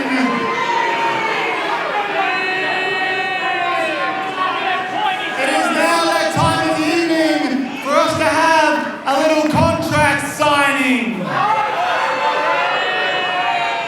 So without any pause or hesitation, please welcome your competitors.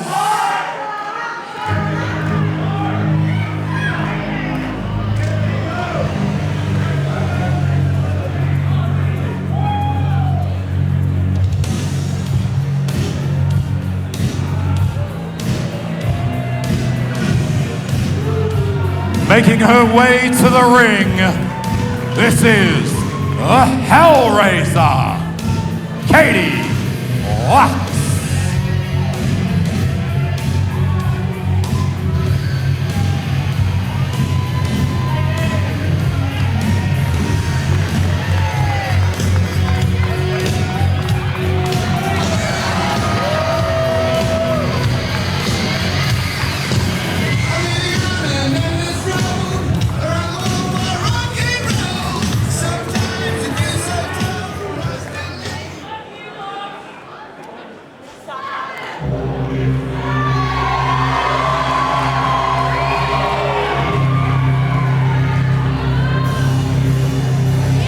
making her way to the ring, the Ratchery Warrior, the Dreamtime Voodoo Witch, Erica Reed.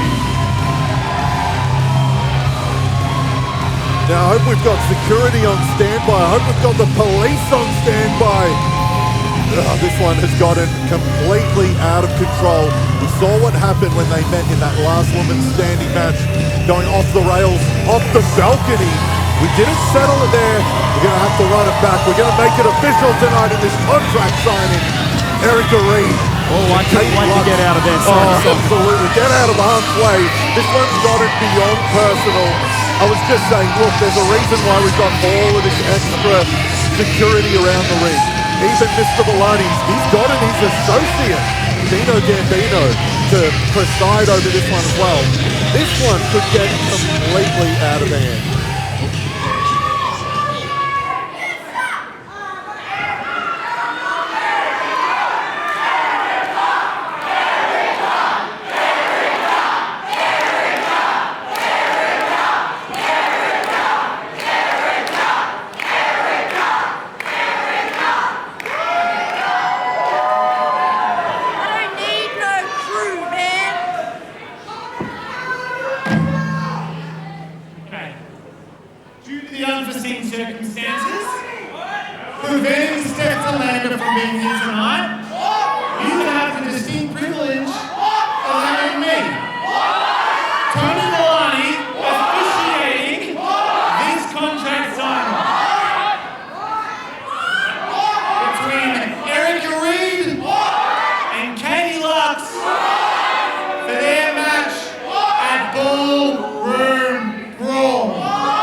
I have no fear.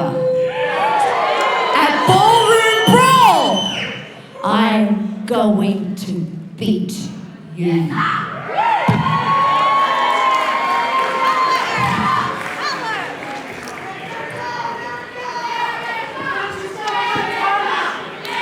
Can't make it any clearer than that. Not even waiting for the stipulation. But Erica Reed doesn't care. She wants to fight no matter what. Are we going to see it, a Ballroom Brawl? She could have had a chance to maybe argue. Okay, Erica.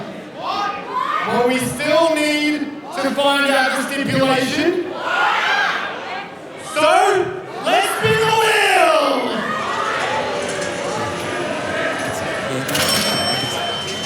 The sacrament! It's official. This match will now be in the sacrament. Katie, it's your turn. Your turn to sign. One of the most brutal matches that MCW has. How can that even be allowed? You know that's barely a sanctioned match. Oh, this is going to be... Katie now has to sign. Well, she has to. How bad does she really want it? Erica's in. What? Hang on. She didn't sign it. Well, I can see why. That's a sacrament. It's barely a match. She hasn't signed it. Oh, this could be a problem here. Oh, no. Boy. This could be a big problem here. Okay, Erica Reed is out of control. This is ridiculous. Well, she's got the contract now. Katie Lux is... Well, don't tell me she's going to stab her hand. She could do anything. Wait, she's forcing her to sign it! She's forcing her to sign it! No! Well, they said the second the signature touches the contract, it's official. Ballroom Brawl, June 27. Erica Reed, Katie Lux, the sacrament.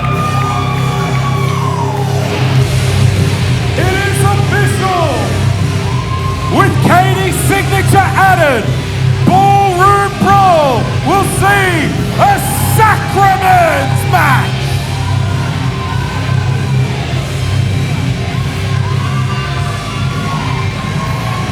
Hey, Katie Lux fought her way to MCW. I don't know if she's going to be able to fight her way through the sacrament. History's going to be made.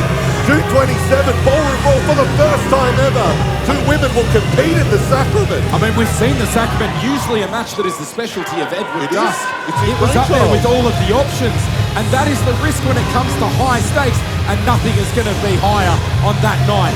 Ballroom Brawl, June the 27th at the Melbourne Pavilion. Not only are we going to find out who's going to be a #1 contender that can cash in at any time, we are going to have ourselves a sacrament. Oh, it's going to be big. It is the biggest night on the MCW calendar, the Ballroom Brawl, June 27th. But talking about big, this is massive.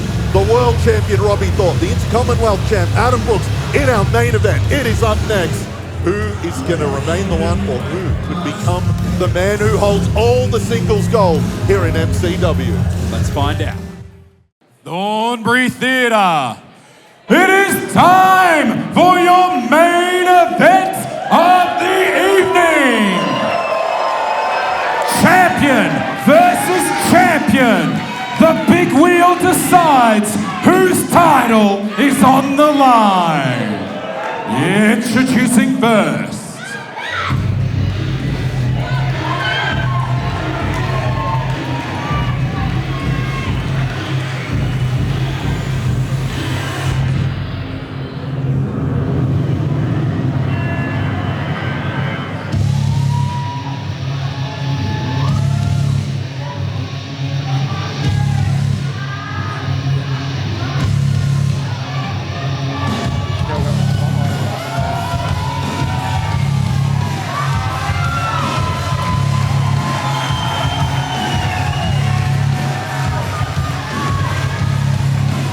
The argument can easily be made that the Thornbury Theatre is the house that Adam Brooks built, putting MCW on his back throughout his career, representing those 3 letters proudly everywhere he goes.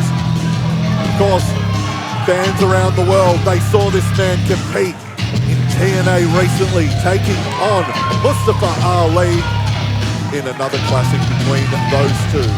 Even had a stint over in the US recently.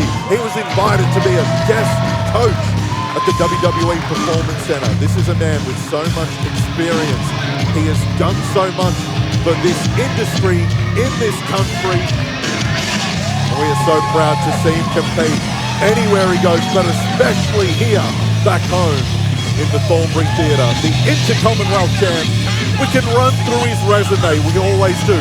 He's held every title here, he's done everything here, and he still sets the standard, the measuring stick. And his opponent.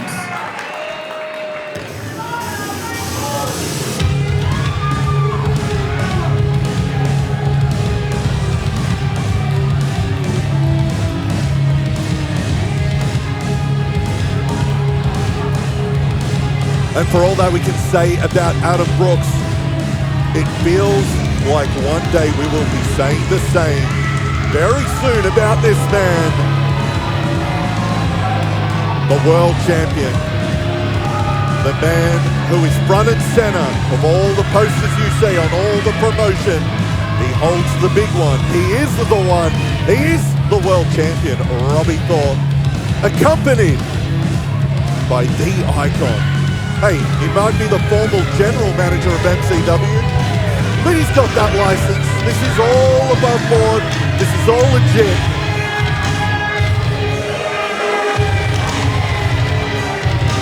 Putting himself second. Being so humble as he always is. Passing on that wealth of knowledge is rocking an arrow to the gift as the manager of the champion. See Robbie Thorpe, so much pride, so much honor in being the champ, wearing that protective mask, but still competing. That's how much this matters to the one, Robbie Thorpe. He's a very brave fighting champion, covered in gold from head to toe. And that always felt inevitable from the moment he stepped into MCW. And he's manifested that by becoming the champ.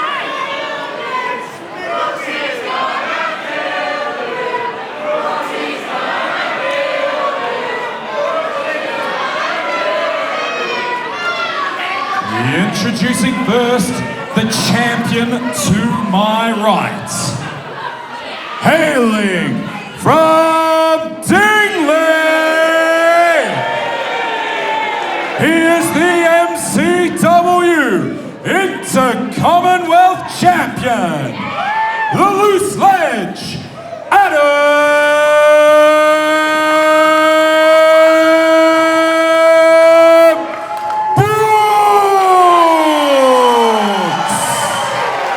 Surprise, the crowd, the MCW faithful firmly behind Brooksy.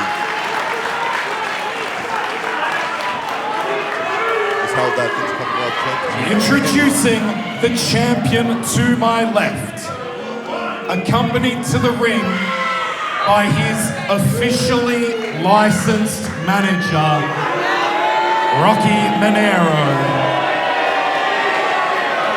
He is the MCW World Heavyweight Champion, the one, Robbie Thorpe.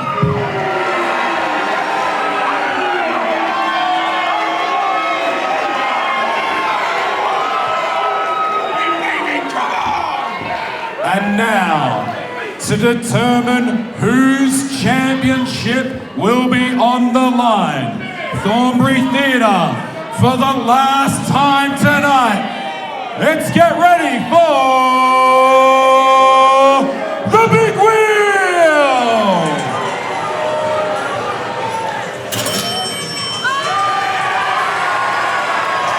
Robbie Thorpe's World Heavyweight Championship will be on the line.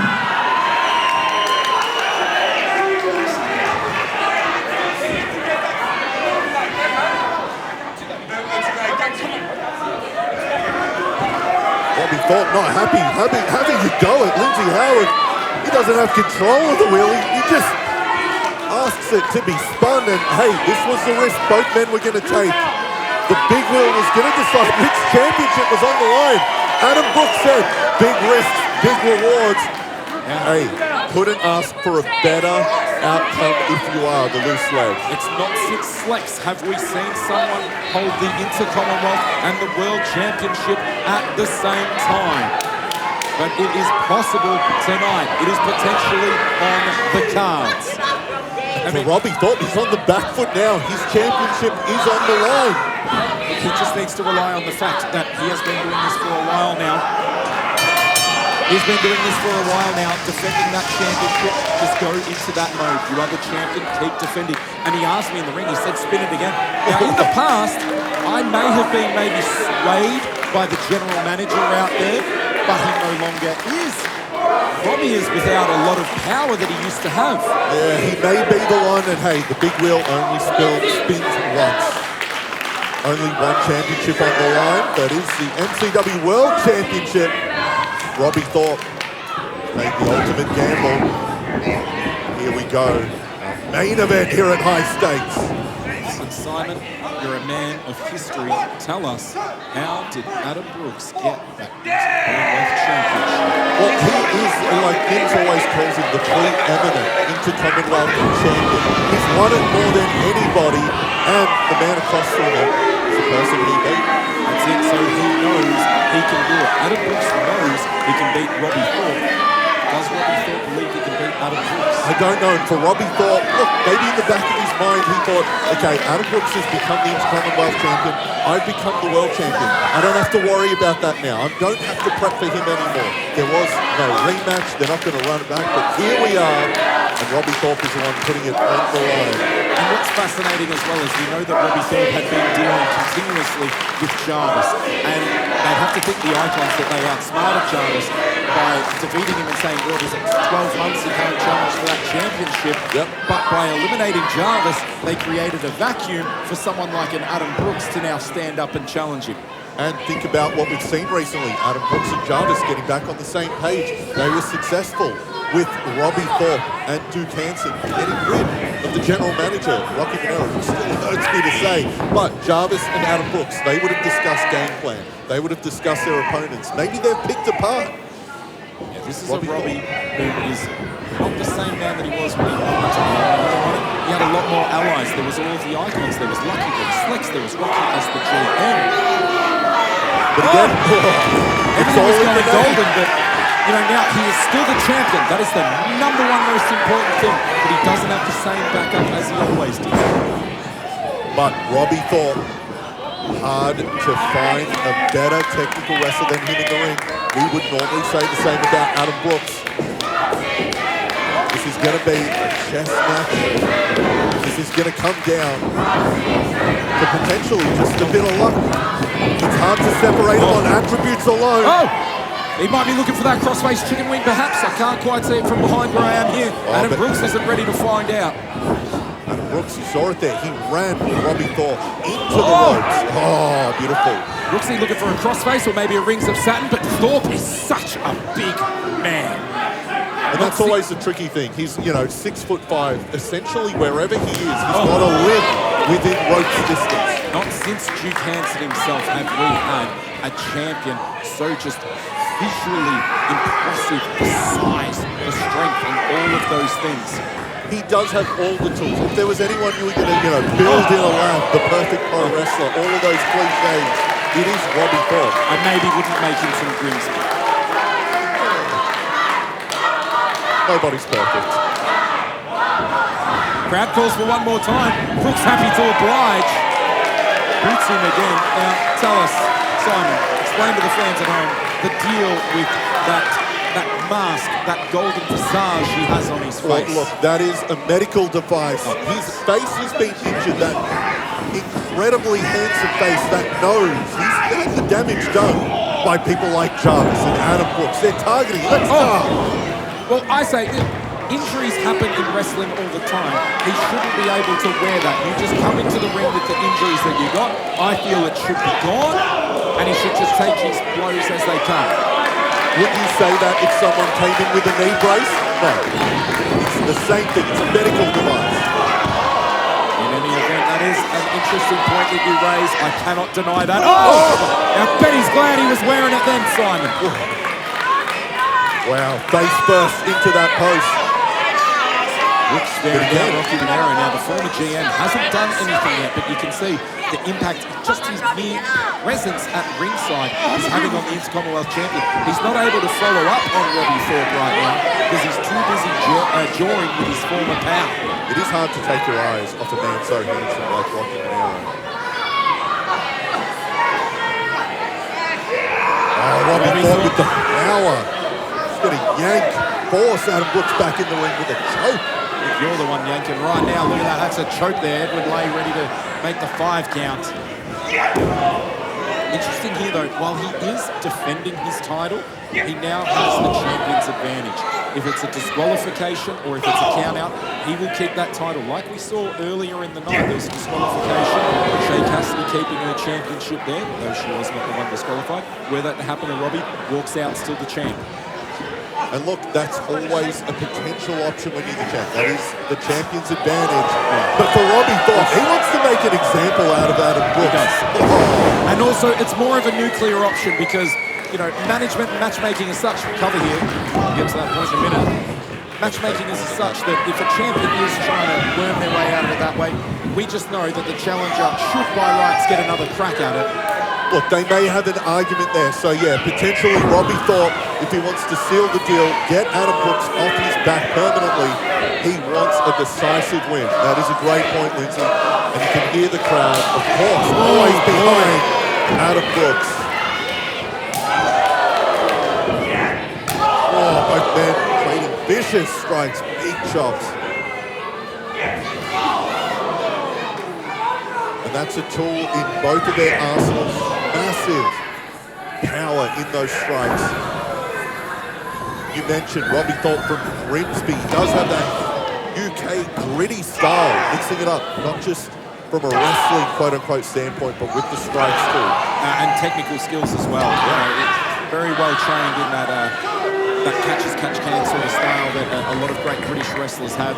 You know, we mentioned he's got the cross-face chicken wing as well, a devastating maneuver, and then look at the skill there to go up and over the ropes like that. Catching himself, getting himself out of the of Adam Brooks. Again, ringing that arm, like you mentioned, Lindsay, setting up for various submission holds. The big one being the cross-face chicken wing. And isn't it just a kick in the teeth? You don't have to worry about the impact and power of a man like Robbie Thorpe. You have to worry about him putting on submission holds. Yep. Oh my God, and doing things like this. You don't see athleticism like this often. He is the one. He's a one-of-a-kind. Do it all. The man adorned in gold, looking to be adorned in all the gold. Saying one more time, going for another lap. Adam Brooks countering him here. Sends the champion down to the mat. Pump kick. Brooks into the ropes now.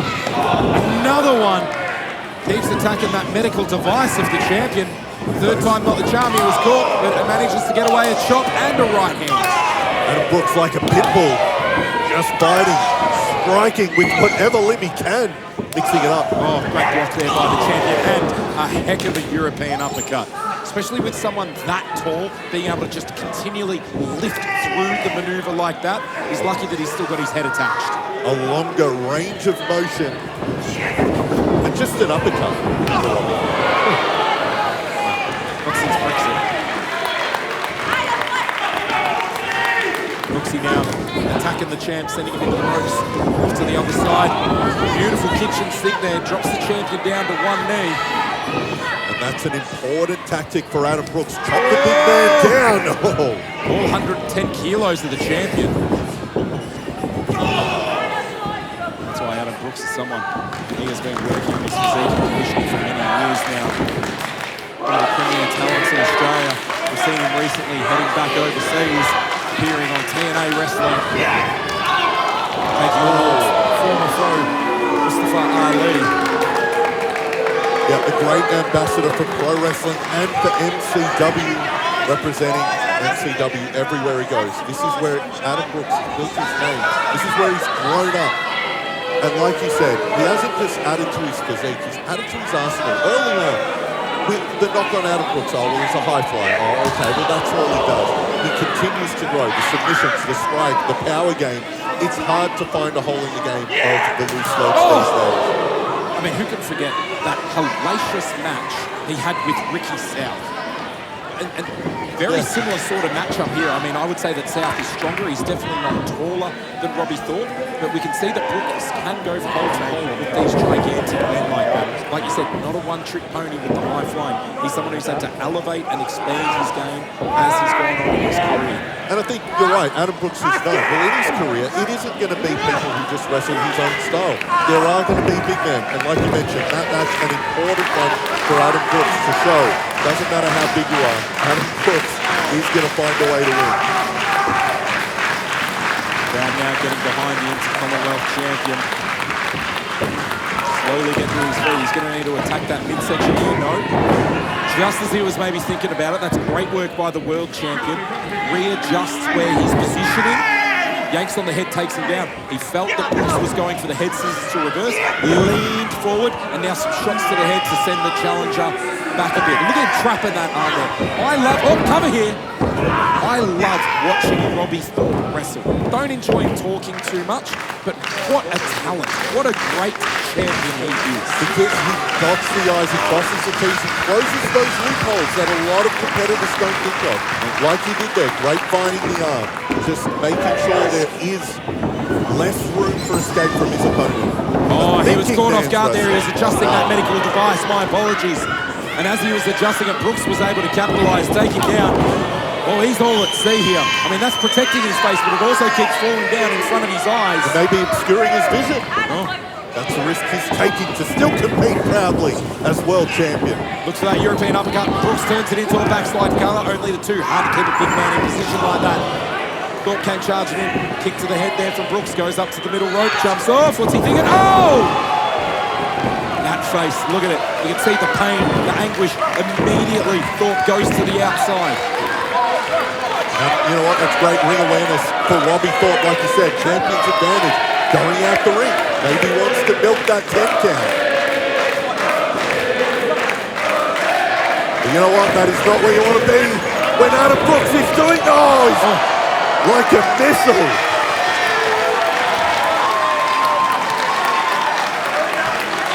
Even though we've seen Adam Brooks hit that a countless times, my heart still skips a beat. The way he goes what's this? What are you doing?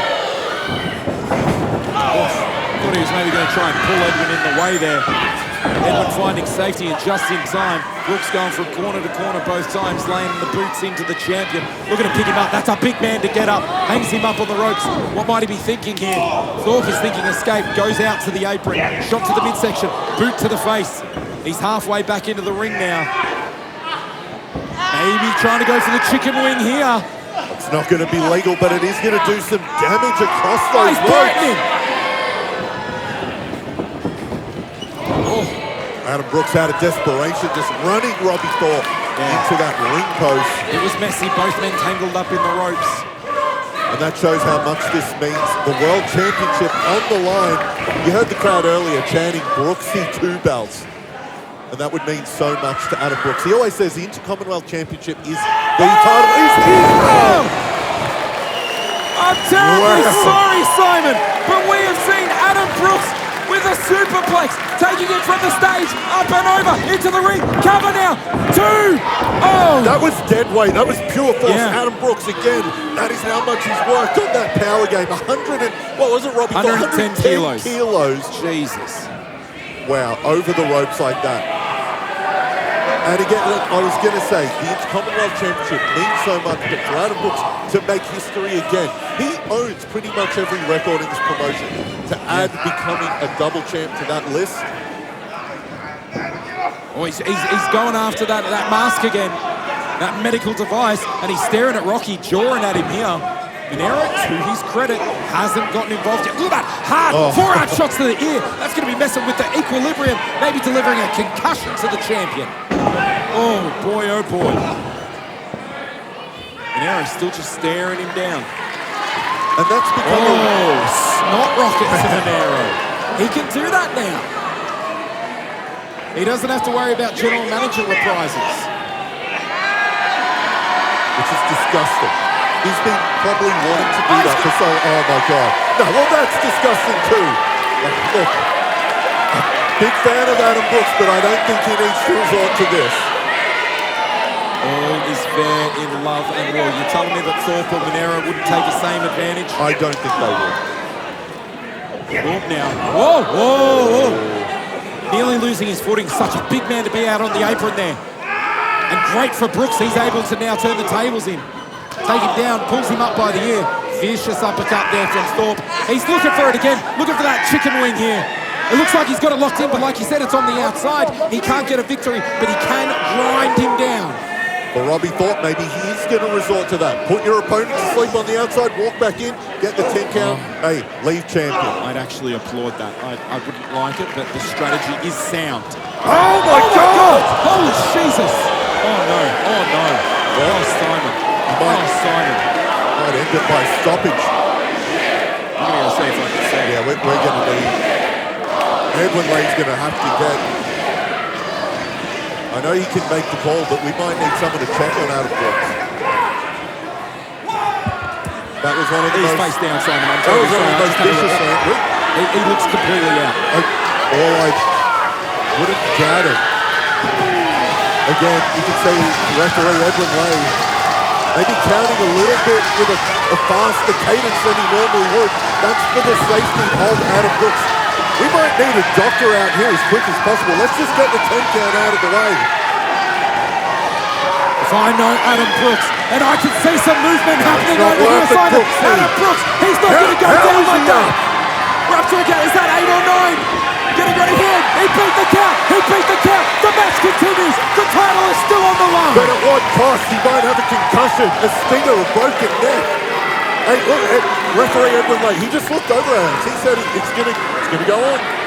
It's gonna go on. Brooks, obviously, by his efforts there, getting to the feet and making it into the ring. That's sign enough that he is prepared to continue going on with it. Thorpe can't believe it. He's arguing with the ref, but you can't do anything about an opponent who gets up and refuses to give up, who meets you. And Thorpe. But for what? Brooksy said, big risk, big reward. 16 years, this is what this match is all about. 16 years, this is where it might end for Adam Brooks. It certainly could. Thorpe now sends him down. I have to say, this is a grave situation for Adam Brooks right now. We know he's always someone that's been able to fight, been able to dig. He's made about special stuff. Yeah, but fight without thinking sometimes. Look, we've both known Adam Brooks for a decade or so. I don't want to see this happen. Wrap it up. Let's just call it. I don't want Robbie Thorpe to win like this. I want him to get a decisive win, but for Adam Brooks' sake. I agree with you. Referee Edwin Lay would be completely within his rights now to check on Brooks and make a decision about whether he's going to be doing more harm to himself, and if he can't defend himself intelligently. Small package, two! Oh. Not only can he defend himself, he's on the offense there. Thorpe sends him out to the apron. Where is Adam Brooks getting this from? Where he's getting that from, like you said, 16 years, heart, grit, determination, fighting. Well, he might have returned the favour there. Robbie Thorpe absolutely spiked. This could be it. That right there is a window into the conditioning of Adam Brooks right now. Usually after a move like that, he might go straight up top for the Swanee. But he felt he needed to get the pin right away. Didn't get it. Now he's going to go for the Swanton. The move that has won him so many championships, that has won him the MCW World Championship before. He is just a moment away from hitting it again and becoming a double champion. Adam Brooks, he's made it to the top. Thorpe was ready. He caught him in the chicken wing. Was it? He's going to tap. He's trying to lock the hands. Thorpe is trying to lock the hands there. Brooks fighting desperately to prevent that grip. It's a game of inches right now. If Thorpe's able to lock it, he has. He's locked it. The damage done to that neck of Adam Brooks. Can he sustain any more wear and tear to it? Brooks needs to roll over right now. He needs to create some separation just like he's doing right now. If he is back to chest with Thorpe, he is in trouble. He needs to change the angle of his body just like he is doing. But Thorpe now, that's what he needs. Pushes off. Adam Brooks swinging the momentum into a roll-up. And Thorpe holds on. Thorpe holds on. Oh, wow. This is not quite the positioning that the champ wants. You can see that he's trying to fight, trying to kick that leg over. He needs that chest to back. Thorpe is still in control. He's still got it. Still got it locked. You can see Adam Brooks desperately trying to rock out of this. But at the same time, this is going to be gassing the arms of Robbie Thorpe, trying to hold him like this for so long. There's a rope. Going to be a rope break. Oh boy. Robbie Thorpe. Oh no. Whoa. Surely not Brooksy. Brooksy. Hitting me. Thorpe, let go. Let go, Robbie. Let go, Robbie. Hey, if the 5 count wasn't going to break it, that is one way to do it. Both men are down. The MCW World Heavyweight Championship is on the line for Robbie Thorpe. It's about preserving his current reign to remain number 1, the one in MCW. For Adam Brooks, it's about becoming the second ever double champion. So much on the line here at High Stakes, the most aptly named show of all time, Simon. You're absolutely right, Lindsay. And you know what? Look, insults are insults. You want to get under your opponent's skin. But Robbie Thorpe, he said he's the main event. Adam Brooks is just the indie wrestler. Let's throw that out of the window. I'm not going to be biased. These are two of the best in the world at what they do. And to see it here at High Stakes, wow, what a privilege. Adam Brooks said you're not going anywhere. Thorpe is being desperate here, trying to get any shots in the midsection.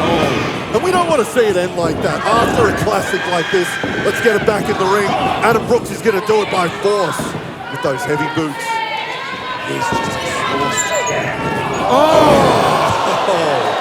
Another shot to the head. Another shot to the head. It looks like he could have landed on the top of his head again. 17. He's down in the middle of the ring. His only solace is that Thorpe is out on the stage here, because I have no doubt that would be a 3 count right there. Thorpe smells it. He senses it, Simon. But here's the thing, Lindsay. What's Robbie going to do? You're right. The decision is going to be his. Does he want to just take a 10 count right now? Not when he's got... Hang on, what? Oh, my... What? Wow! Wow! Are you kidding me, Simon Tackler? What is going on? That is Robbie Thorpe knowing that he's going to take something extra to put away Adam Brooks. Going deep into the playbook. That's not someone else's playbook. That's from another planet. Wow. The height of that leg drop. Thorpe is furious now at Edwin. No, not after all this is not Edwin's fault. Edwin was not the cause of this. It was a fair kick out. I can't believe it either, Robbie, but this is not the way. You've still got the man down. You've still got... Oh, no, he's found the time. I think he's going to give Adam Brooks an up-close and personal look at what this match is all about. Edwin spotted it. Edwin spotted it. Yeah, let's not do it like Edwin this. spotted it. Oh, no!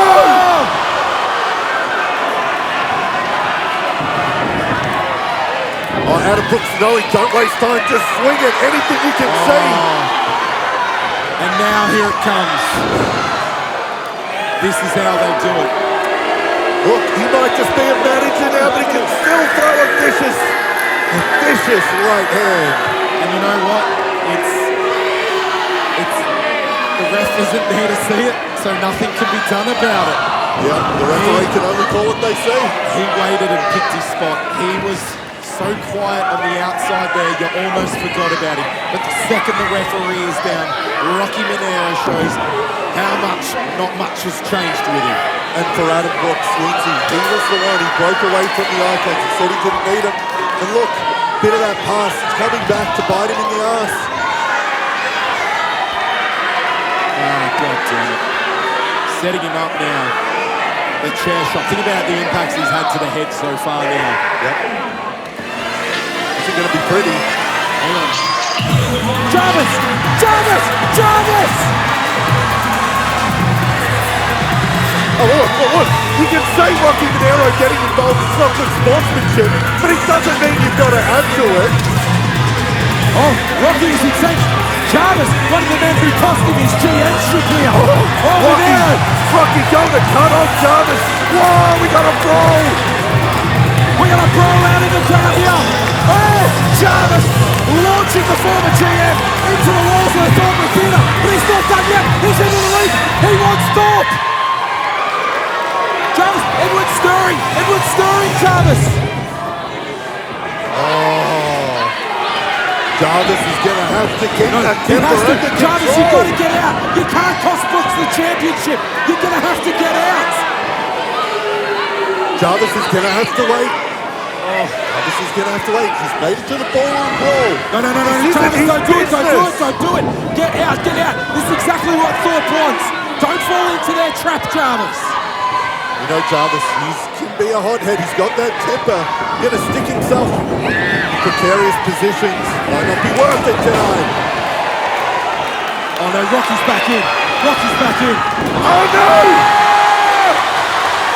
Oh, okay. We're going to have to throw this match out. No, disqualification. He's got him down. Oh no, it's still going. He's got him down. Edwin isn't here. Edwin has escorted Jarvis to the back. Oh, Robbie Thorpe is in the drop zone. Adam Brooks is ready. What? Oh no! Oh my God! That cracking thud. He went spine first into the stage, and Monero, look at the dog. He's there to pick him up right away. Throws him back in. Jesus. Brooksy has taken so much damage. That thud here on our stage. You can see the mark he's left. Neither man able to stir. Neither man able to stir out. This looks bad for Brooks. Come on, Brooksy. Robbie Thorpe. Come on, Brooksy. I don't know if he's all there, but he's got the cover. One up great to cross out of Brooks. Come on, Brooksy. Son of a bitch.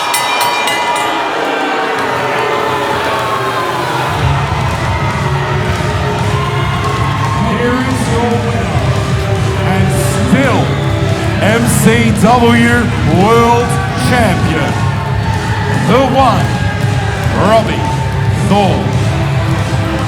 What an example of the level of talent in MCW. What an incredible match.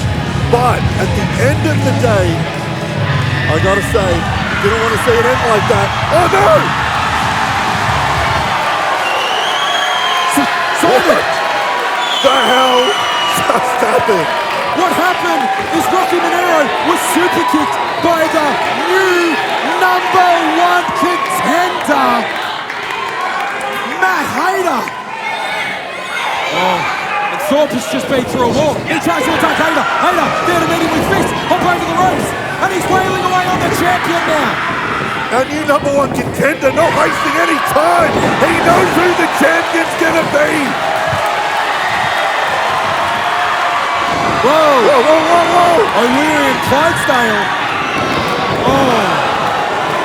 Clydesdale taking it to Brooks as well. These cowards, we know that Lucky, he had that previous relationship with Monero. Hey, Lucky O'Leary and Clydesdale, two of the brightest stars in MCW. They know what the outcome's going to be. Who's at the top? They're gunning for the top. Oh, Jarvis is back. Jarvis is back now, wailing away on O'Leary. And now he takes it to Clyde as well. This is getting out of control now. Hayter is back up. He's taking it to O'Leary. Monero, he's trying to get up his champion. His champion is down on the stage here. We say MCW the most unpredictable night. What on earth has happened?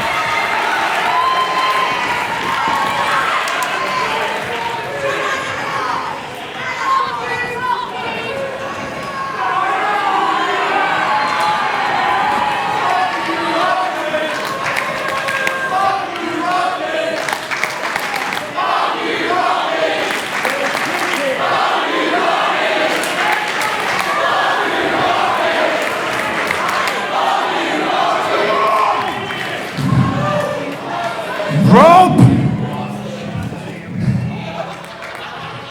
you have the biggest prize in Australian wrestling, and at the biggest event this country holds, it's gonna be Robbie Thorpe versus Matt Hayter for the championship.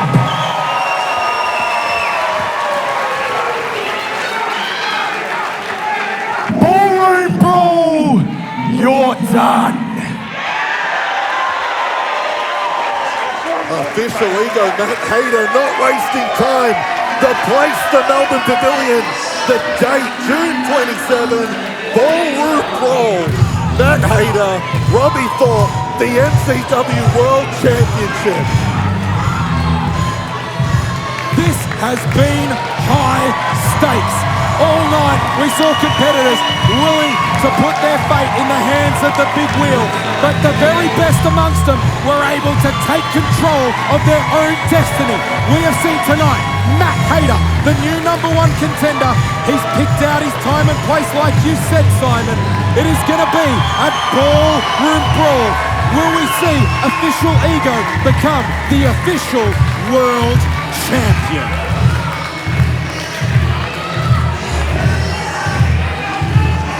Thank you so much, everybody, for joining us here this evening. I have been Lindsay Howard. I'm Simon Tackler, and we cannot wait to see you at the Pavilion, June 27th, for Ballroom Brawl. It would have been longer.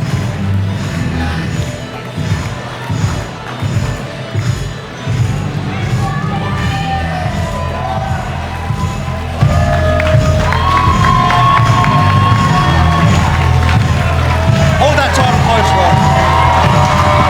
Rocky can't help you. You're standing across the ring from me.